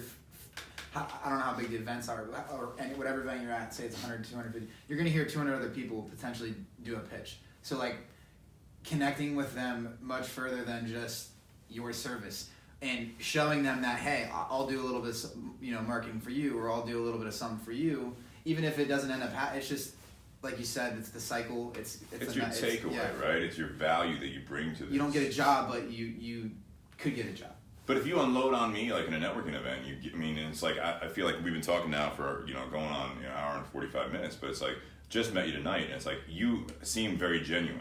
Yeah. But if you're doing these elevator speeches, left and right in a chamber thing, and you say, we do this, and, I want to introduce myself, we do this, and, we want to be involved in charity, and community and all this stuff. And I'm like, that's really cool, man. That's why I was trying to drive home the whole, representation of your own, of yourself when you're, wanting to build a brand. Yeah. Because I think a lot of people and again, I'm not an expert, but I was a part of a brand that from the startup within 2 years, they, was $5 million in sales. Yeah.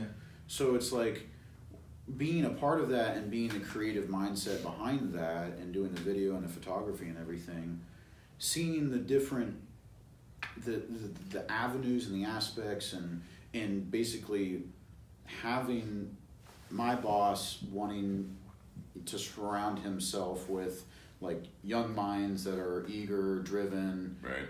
Like you said, wanting to go the extra mile and stuff like that, then that's exactly what he did, and then look what happened within 2 years. Mm-hmm.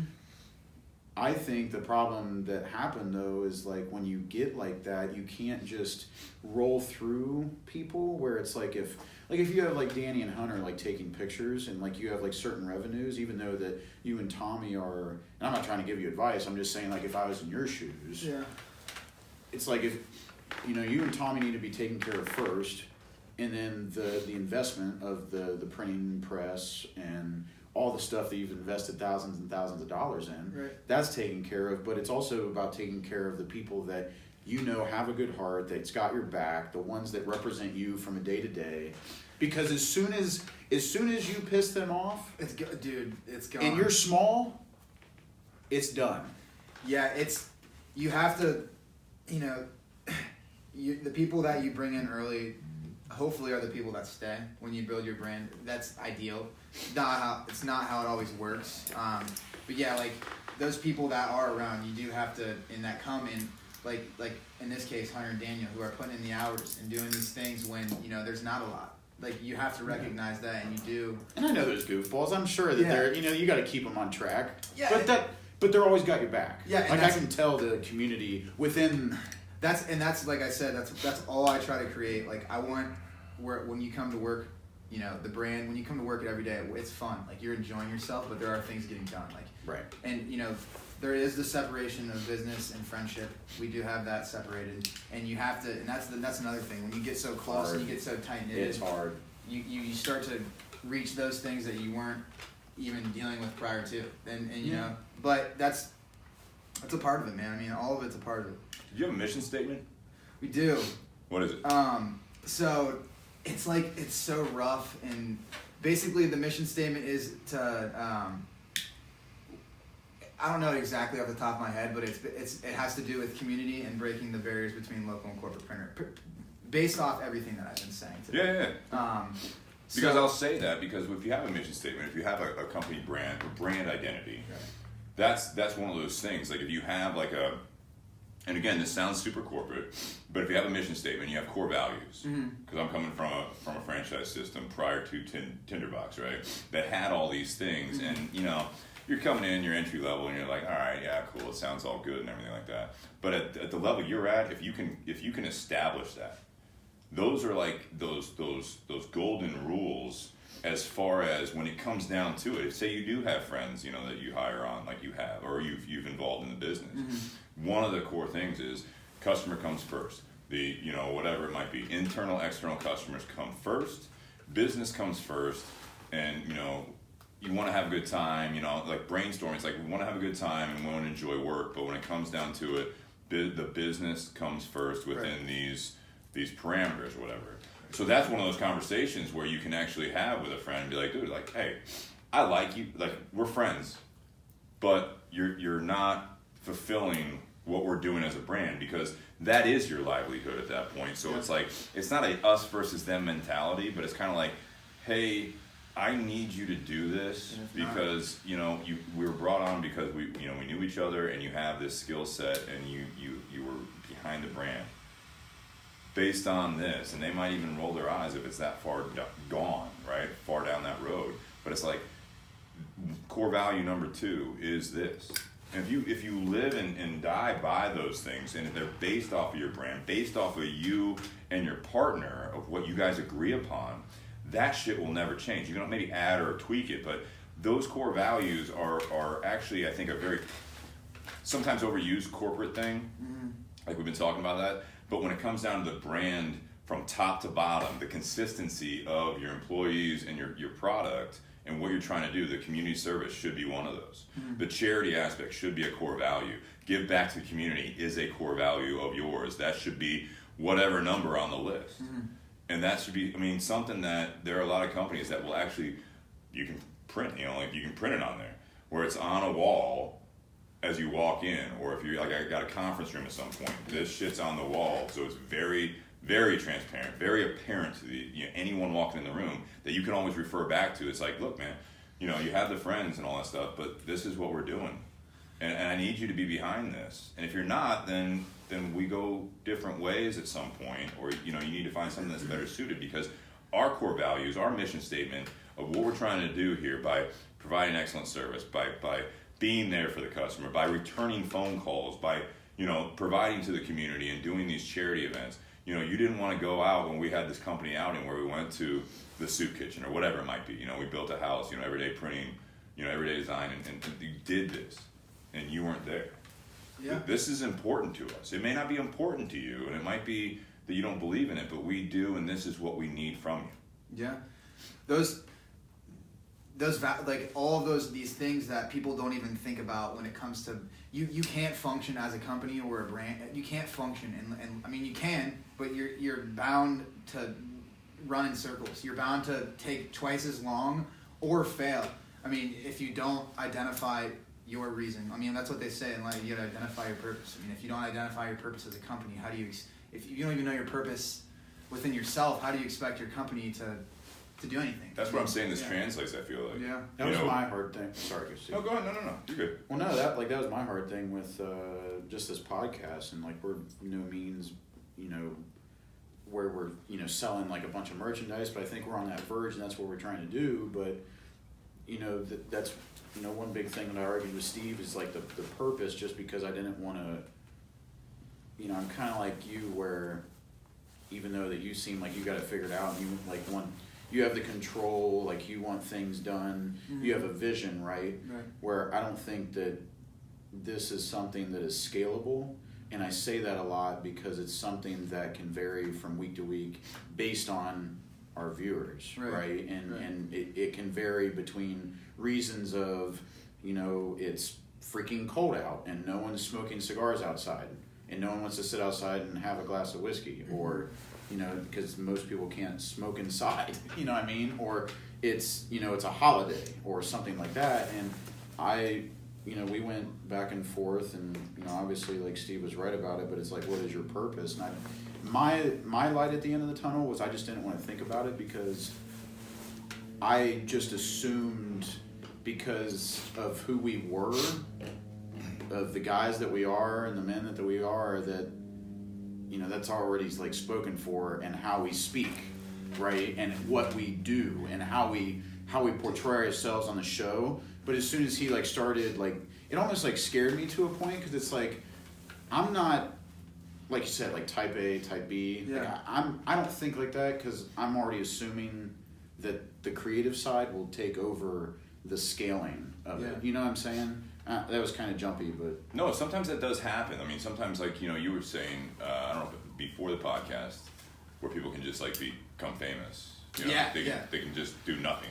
Yeah. But it's to do nothing successfully, as funny as that sounds, to have, 7 million followers on Instagram, and it's, anything from showing a good time, showing the cigars and lifestyle. You had mentioned the Dan Blitzerin or whatever. Yeah. The Kardashians, all that shit. Yeah. Those people fucking work hard, and they have so many people behind them. Yeah. You know what I mean? They are constantly post. it's not just the fact that it makes it look easy and good and all that stuff. Like, that's part of the brand image. You know, it's like, it's not showing always the struggle. But I mean, I will say when it comes to that, and maybe that's something that, you know, that you do dive into a little bit more and you add more traffic to, is you add added value to that.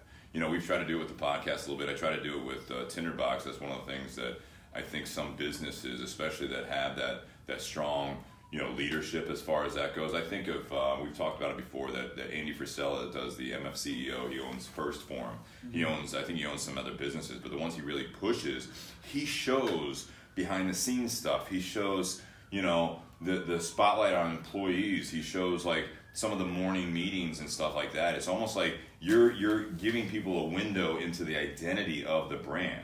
You know what I mean? You actually, you value that. You know, when you do a charity event, when you give back, you're not doing it, and it can come across sometimes pompous or like, you know, misdirected sometimes to people. But I mean, for you, it's like, no, we're doing this because we really enjoy it. Yeah. And then it's like, you know, I'm going to talk to this, you know, the co-owner. I'm going to talk to one of the employees, and literally it's just like a 60-second Instagram thing where you're just saying, you know, say you only have 100 followers, but of those 100 followers, you have 50 of them look at it, and all of a sudden it's like, you're like saying, you know, so, you know, Sam, what did you think of today's event? Or yesterday we went out and did this. So what did you think of that? What did you get out of that? What do you think? And you have someone giving an honest thing as far as their perspective. You're like, you know, I didn't know what to expect, but I really enjoyed the fact that we went out and did that. I went home last night and I talked to my wife about it, or whatever the story is. You know, you can paint any picture, and then you're like, cool, you know, and then click, post. You know, this is why we do this, because not only does it help people, but it really does affect even our lives just as much as it helps and affects the people that we're helping.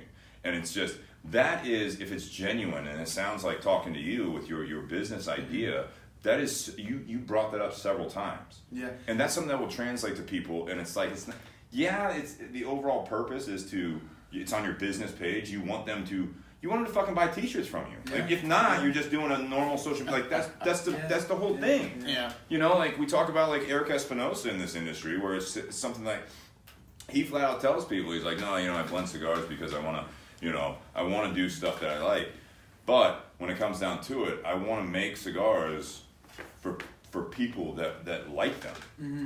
He's like, I can make my own cigars and just smoke them and keep them at my house. He's like, but I'm in business to sell cigars. You're in business to sell t-shirts. Right. And if you sell more t-shirts, you sell more whatever your other avenues you go down, that gives you the ability to give back even more. That's right. So it's like, that's exciting. Yeah, and being transparent with your process, and there's a difference between just showing what you're doing and genuinely like allowing people to see into your process. Like he said earlier, like in your brain, you might think that these people know, you know, whatever it is that you're talking about, or they you have it broken down so much further in your head that you're actually communicating to them, and like that's holding you back as a company. That's holding you back as a brand. What's great about you guys as a brand, you're a podcast. People know exactly who you are. You're talking, you're interacting. People There's get a window there.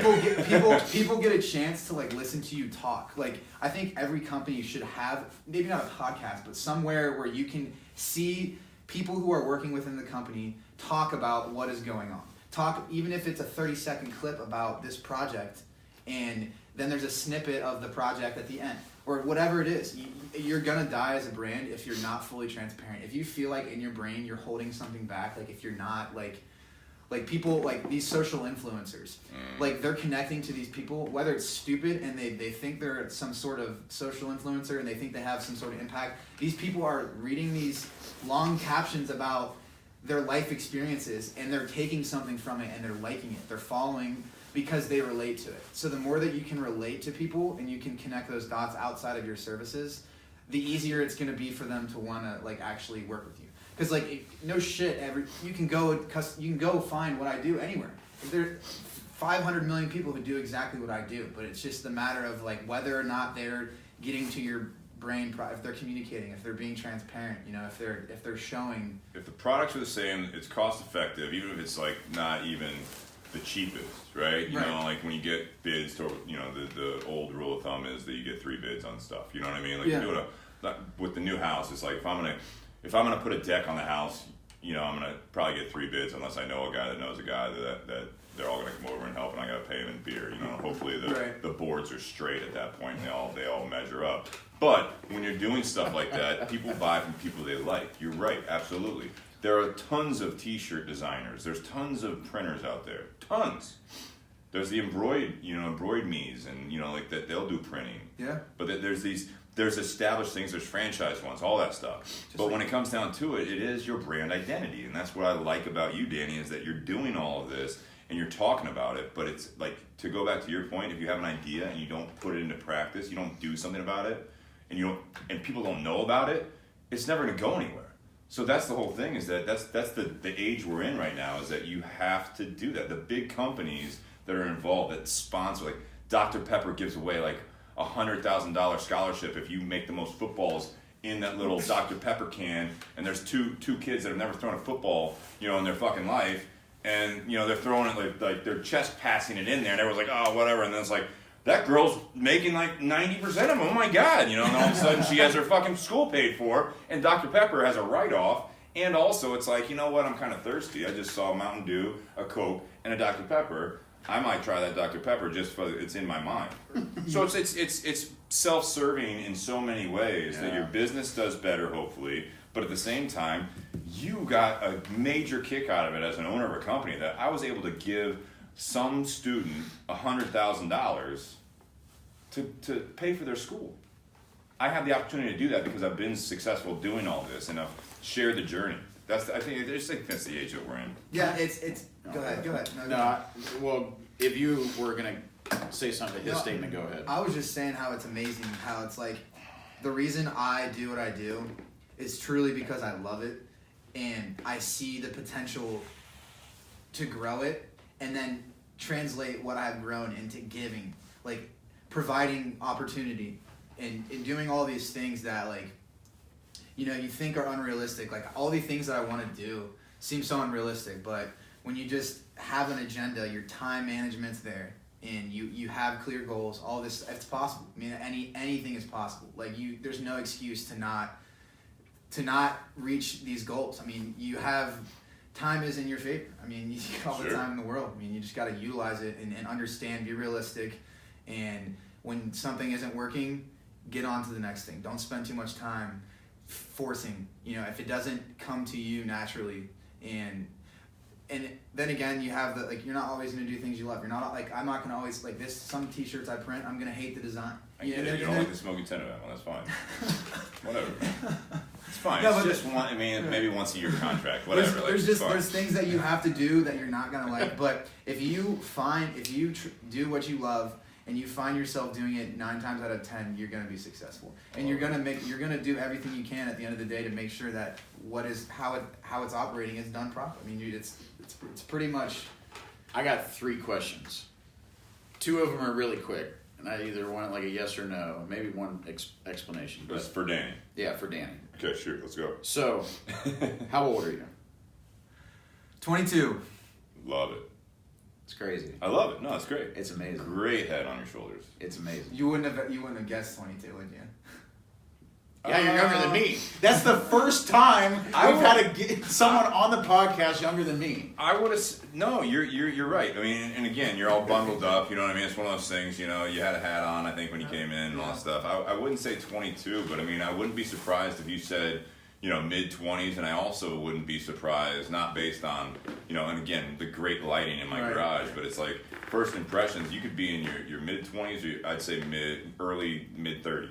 Okay. I would be not surprised by any of that. 22, it's a little bit of a surprise, but also it's very, very cool to hear that. Next question. What do you truly think about the Bourbon and BS podcast logo? Because we've done 2-3 test shirts, and every time it comes out on the back, you're everyone's freaking out in your guys' office. Freaking out how? I've not been in the office while doing this. I've been just because of the color. Phone call away. Just because of the color. So the question is, do I like the logo? Yeah. I love the logo. I love it. I've liked every file that you guys have given me so far. I really did like the Bourbon and BCast, the Bourbon and the podcast logo, the official logo. It looks good on the green. It looks good on the tan. To answer your question, I freaking love it. So It's amazing. All right. And third, why every day?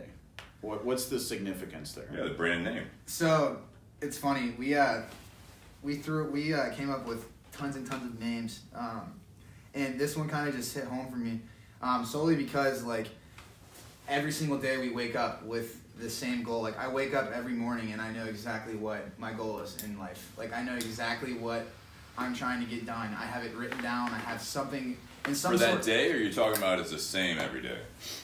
What's up? Say that again. What you just said. So your goal in life, you have it written down. Is that the same every day? No. Or is it just like you know what you want to do that day? So it varies, but like when I wake up, I know my purpose is what I meant to say. Like I know exactly why I'm in this world, and that's to build my company, build brand, to help people within the community and help them, innovate their brands and grow their brands to whatever they want. But That's a strong conviction. Are you drawing right a there. paycheck? Huh? Are you drawing a paycheck at this point? Yeah. That's excellent. Enough to pay bills. So. No, right. Yeah, no, I So get it. I'm Yeah, I gonna mean, you have say- to survive, yeah. but I'm saying like, you're not. I'm not stressed. We're getting by. Okay. But yeah, really the whole thing is like, every day, we're in here grinding every day. We're working and something's happening, and there's a lot of people that connect with that. Like we just reached out to. I'm trying to get involved with AA communities or the all those events.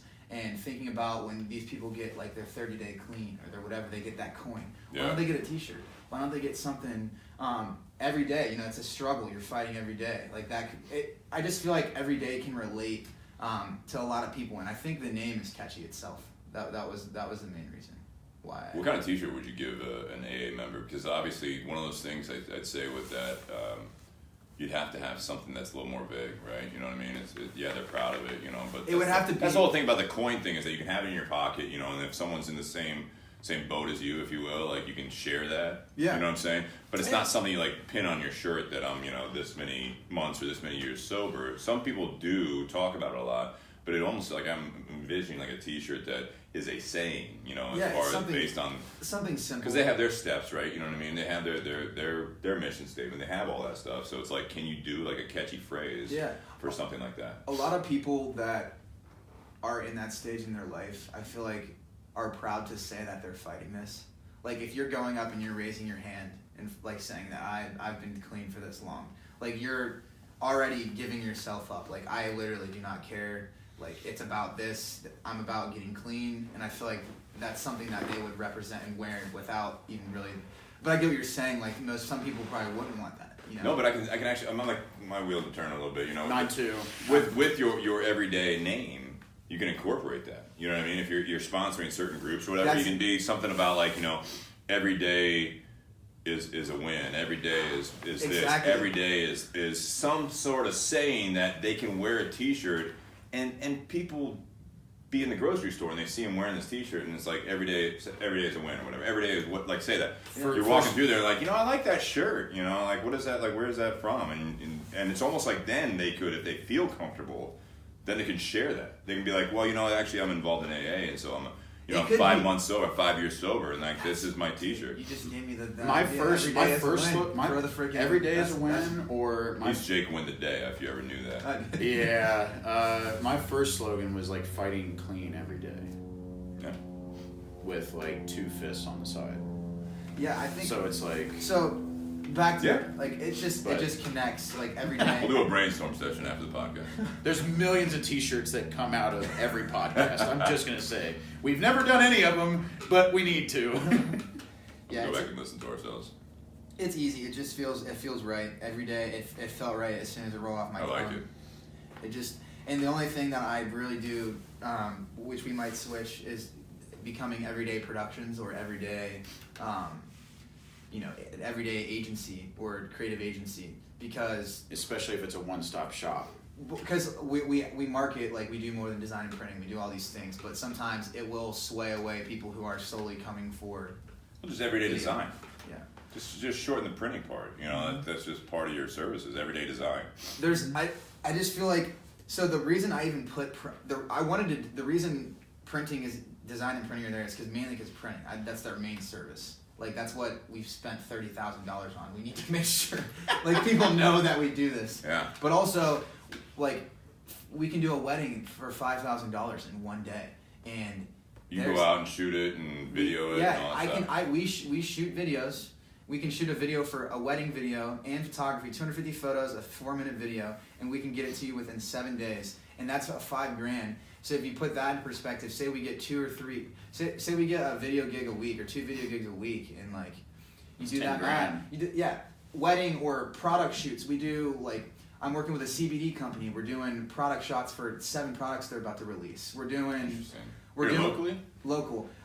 We're doing all sorts of like, I want to help people with products have these short brand clips. People are needing, they want more, they don't want photos, they don't want design, they want interactive stuff that moves. So we're trying to like provide that for anyone, like a clothing brand, any brand that needs any sort Dude, of. I love the name, man. I'm already envisioning like all those things you're saying. You could actually have, based on all of this stuff, like your t-shirts, all that stuff, you can actually have your own, and based off that AA thing we were talking about, the every day you could have your own line of t-shirts.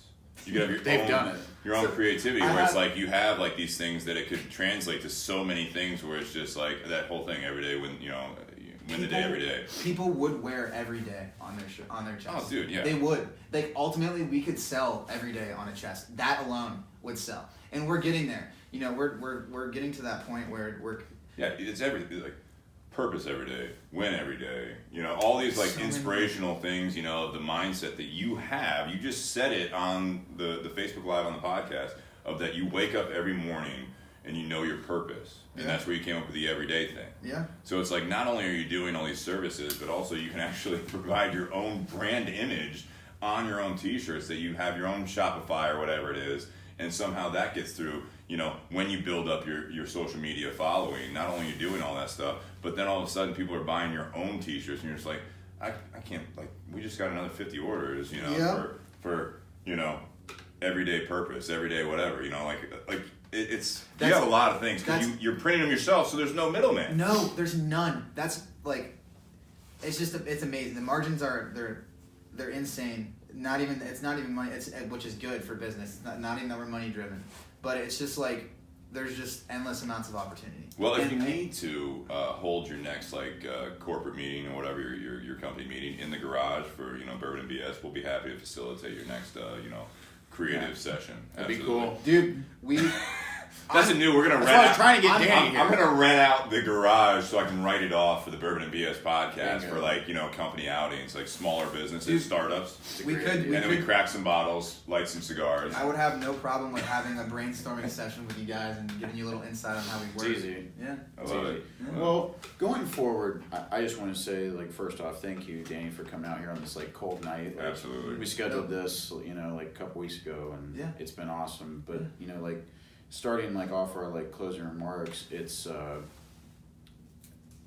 I think I'm falling into my realm of kind of sitting back and listening to Steve and whoever our guest is, because I just I like thinking, and then I'll drive my shit home at the very end. Right. No, you contributed a lot tonight. But it's to be completely honest, I've started this thing where I have a commute a half an hour one way, and so last night I started I did a voice memo on my phone on the way home, and listening to it today I was already picking myself apart, because normally we're getting into the whiskeys and we're feeling it, and there's Liquid Courage, and I start losing my train of thought. I had a really bad run of losing my train of thought for probably 4 episodes. At least you remember last week's episode at the end. And yeah, that's true. We all have our wins. That's true.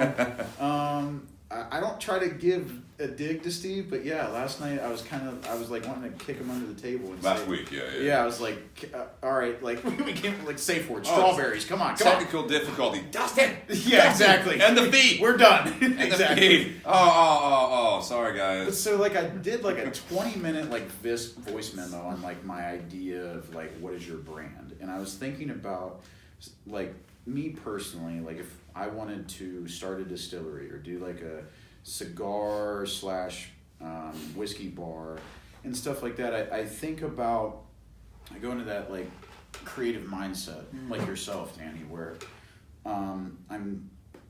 I'm thinking of one thing that I was really stuck on, like our name when we were thinking about the podcast at first. Yeah. Because if I'm gonna like step it out and give steps, I'm like, well, the first fucking thing's the name. Like, what's it gonna be? Yeah. And then it was funny because the first thing that, when we did like a test run, we just like started it and it was like Bourbon MBS podcast. And the reasons why we didn't want to do it was because of we taste other things than bourbon. So does bourbon need to be in the name? Like, we did a rye tonight, but it's like, who the fuck cares? And then it's just a representation of us, and the fact that it's catchy with, we wanted to show homage to BS, right. Cigar Company. I personally wanted that in the name regardless. And so when we said that, it just happened. But so in my mind, like, if I'm like starting a distillery and like I'm giving this example for people that are wanting to build their own brands, that you need to ask, you, our viewers and listeners, need to ask that same question to yourself about what is your brand. And that's why we picked this topic, because that's your first question, because we live in a day and age of people wanting to be influencers, social media influencers. You can do everything that you want to do in life. You can create, you can do this. And it's not, I don't think it's like selling bullshit, but it's also on the same lines that it just doesn't happen overnight, and not everyone can be an entrepreneur. You know what I mean? Yeah. And so if I had to do it in the way we did it with the Bourbon BS podcast, it's like, what's your brand? So what's the name? What's your purpose? What are you driving towards? What's my biggest thing is like the community, and I got that, and that's one thing I learned from like the dinner box, is the community is so big, the cigar community is so big, it's so tight knit, and then so is the bourbon world. So it's like, even though that I have a lot of friends from schools and stuff, and I post whiskey pictures, I have like 2,200 followers, but I may get 50 likes on it because they don't even know what the fuck I'm talking about. Right. And they don't care. But then once you start doing it and you're consistent about it, then you start getting new followers because you've had a life shift, right? Yeah. But that's just my personal view. But it's like, what's your brand? What's your name? What's your purpose? What's your community going to be, and who are you going to surround yourself with? And I mean, that's like all I got to say about that. I think those are really, really important questions to ask yourself when you're talking about like, what is your brand? And when you have issues, if you have issues figuring these things out, and you can't get these ideas or whatever they may be out of your brain, there's some exercises you can do. One of those being sit down, whether you're using a whiteboard, a piece of paper, or whatever you're doing, and literally just write. Don't stop writing, even if you're saying, I don't know what to write, I'm going to continue writing, this is what I want to write, this is my idea. Do that for 5 minutes every single night. Collect those notes at the end of every week. Figure out what you wrote down the most. Figure out how you journal. Figure out how you can translate these thoughts that you are continuously having into goals, into manifesting those. When you're in the car, if you feel like you couldn't step in front of a podcast, or you feel like you couldn't stand in front of a crowd of people and express how you feel, and that's a lot of where the doubt comes from, is because you don't feel like you can get that vision out. And if you feel like this, turn on your phone, record a video, and talk. The next day, wake up, listen to yourself talk, and break that down. Figure out what you said and how you can better yourself within what you were saying. Figure out, just break everything down. Just keep breaking it down, because every last thing can be broken down way further than you can even think. And that's half the time that you're struggling with your idea or whatever it is that you're doing. It's because you don't know why you're doing it. That's pretty much why. And it's because you don't believe in it. And that's pretty much, so you have to exercise your brain, because if you don't exercise your brain, you're going to do the definition of insanity.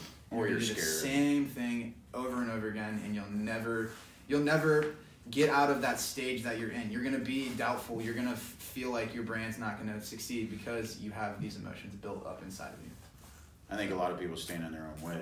Yeah, that's half, literally, I watched all these inspirational, like, Rob Dyrdek's cousin, he does if you guys should check him out. I should know his Instagram handle. He brings on creatives and he'll highlight from his podcast like 30 seconds from when they said something. And like one of the things I always take from it is like people who are young, even if you are in your 30s, your young 30s, you are still so early in it. Like don't be so worked up about where you're at, because you have so much time. I mean, it's like Gary Vee always says, like if you're 20 to 30, it's like you might as well like just shut your eyes and just work. As a male, especially as a male, you can start your career at 33, 35. I mean, you can. Not that that's ideal, but you can. I mean, you live in a world now. Well, there's a lot of startovers too. So it's just like making sure that you're doing exactly what you have in your brain, because you can get distracted and misled and take paths that aren't within your foundation, and that's what makes your brand die, ultimately. Yeah. Yeah. I'll say, first I'll say that we, I know Jake and I lit up. I don't know, 2 cigars might be a little much for you, Danny. Yeah. And one night, he's like, I'm good. You can take that home. Yeah. So I'm smoking Montecristo Classic, which after everything like this, the Perla Del Mar, Maduro, it was good. Going to a Montecristo Classic along with some of the bourbon, it definitely smooths out things for the night, for me. Yeah, it's definitely a lot more approachable, I think. It's a good flavor. It's a milder cigar, but it's good. So thank you, Altadis, for providing the second cigar. But to kind of just take both of your guys' closing remarks, it's interesting because this is a great podcast, and I'm of the opinion it's a great podcast for the people that are trying to do what you're doing, Danny, what we've done with the Bourbon BS podcast in different lights. This isn't our livelihood. This is something we do as a hobby / it's quickly transitioning as a very purposeful drive, forward as what we can do with it. Mm-hmm. And we're immediately, by what you were saying earlier with the fact we're doing, the podcast, in the video, it's a glimpse. So it's very much transparent as far as what we're talking about, how we feel, who we are, and all that stuff. Mm-hmm. And then with the Facebook Live, it brings other people into it immediately. Right. And also interaction. But when you're talking about brand image, it doesn't have to be that you're starting a company. It's not necessarily, in my opinion, you're the person that is owning the company. You are starting something new. Like what you're saying, Jake, is amazing. I think we're possibly experiencing a very infancy stage of something that might come of a bourbon bar, bourbon cigar bar, or a distillery, or it could offshoot to some completely different avenue that leads you down the path of your life, or it could be something that is a hobby, that is a side thing you're doing, and you're still enjoying doing what you're doing. You have no idea what it is, but the concept that I'll just kind of end all of this with, as far as my viewpoint, is exactly what Danny, you've done, what we've done, what you do, and you're talking about that, is the brand image. And that's what I kept trying to kind of drive home tonight, is the brand image for you, Danny, is you and your partner. Mm-hmm. So you could be printing T-shirts, you're creative, whatever it is, but everything you talked about is, it's not necessarily the product that you're doing, because you have a lot of different products you can do, mm-hmm. but when it comes down to it, it's you are the brand. And that's the people so if you're not the person that's founding the company, you're not the one that's trying to be an entrepreneur, but you're going into work, you have your family life, you have your personal life, you have your hobbies and all that stuff. That's where it starts. That's as long as you have that. What you were talking about as far as jotting things down and trying to have more clarity is the way I took that. You're having more clarity in your day-to-day, your everyday, based on your company name. It's every day you need to know when the question is, what is your brand? That can be just you going in and being a janitor. That can be you going in and being a salesperson. That can be you going in and being a manager. But it's like, it has to be consistent all around. That's when you find that clarity that you're talking about, is that you'll find clarity of the shortcomings that you have and possibly make that into a strength, or realize that shortcoming is holding you back from everything else you want to do. Mm-hmm. And you say, Jake, you're getting your own way. You get in your own, like, not you personally, but people can get in their own way with all that stuff. I get my own way with the Bourbon BS podcast. I do too. But when it's that brand, when you live it every day, again, like your company's name, when you're doing this every day and you start driving that consistency, you start building on top of day after day after day, week after week, and all of a sudden time is going by, but it's going forward. You're moving forward because your brand as a person, if you want to use that, it's you are your brand. You know, so what is your brand? It's what you do day in, day out, what your core values are. I take a lot of the stuff we talked about, and I was trying to contribute with that as far as, you know, that corporate thing. You can actually translate that to your everyday. You know, you can translate to your person, yourself. So when you have that, when you wake up every day and you know your purpose, like you said, Danny, that's amazing. Like, you have your core values. You have your mission statement. Those things that I was saying, put on the wall in your stage of your business, I think you'll be in that when you are actually founding something and starting something. If you have that from the very beginning, you will look back at that in 5 years as an owner and say you did have growth, and you're like, I can't believe that we have, 70 employees or whatever it might be. And those same core values that you kept waking up with and you talked to your partner about, and you told every employee walking in the door as you hired them, and you kept instilling that core value, this mission statement, all of that you have in yourself as your own personal brand. And that's the age we're in again, that with the social media, with everything else that you're putting out there to the world, every interaction you have in the grocery store, as you're going in interactions with friends and family, you're in that moment all the time, but your core values never change. That's your brand. That's what you need to decide what you want your brand to be. And that's where I feel like if you want to start a business, if you want to be successful as a salesperson, as a manual labor person, whatever you're doing, that's like, it doesn't matter. It's like, that's your own personal brand. And I think that translates through everything we talked about, whether you are a founder of a company, you're doing a podcast, I manage a cigar shop, Jake's selling, grave sites and doing much more than just that with his company. It's like so much more involved in that. But every effort that you do during your day, whether you're working for someone else, you're working for yourself, or you're working for your family, or just, you and your girlfriend, you and your wife, you yourself, that's your brand. That's what you need to keep refining, keep growing, and keep strengthening. You have to live by everything you said is right, and it can ties back in everything we said. It's like, if you are living something that's not, if it's fake, or if it's going to fail. And that's pretty much everything you said. You have to live it. Like, from the night when you wake up and you turn off your alarm to when you go to bed. Like, you have to be constantly thinking, constantly innovating, constantly doing things that no one else will even see or even care about. But it has to be done. Would you say you have to do it every day? Every day. Sorry. We did have a question on the feed. What is your website? WeDesignEveryday.co. .co, not com. All right, fantastic. What's your Instagram handle? Instagram is @everydaydesign&printing. Is it like the symbol and? Or? It's and spelled out. Okay, because we fucked it up sometimes. I tagged you today. Yeah, I know. I got sorry, it. all right. Yeah. No, it's amazing. We thank you, Danny, for being on. I know Steve thanks you for the Smoking Tenement shirts. Absolutely, they're gonna be great. The short notice. I love the color, by the way. The heather blue looks great. I like that color. It's a little bit different than what Steve does a good job with it. Oh, thanks. But anyways, thank you, Danny, and thank you for bearing with us. So we much. hope that you enjoyed the whiskey. We hope you enjoyed the cigars.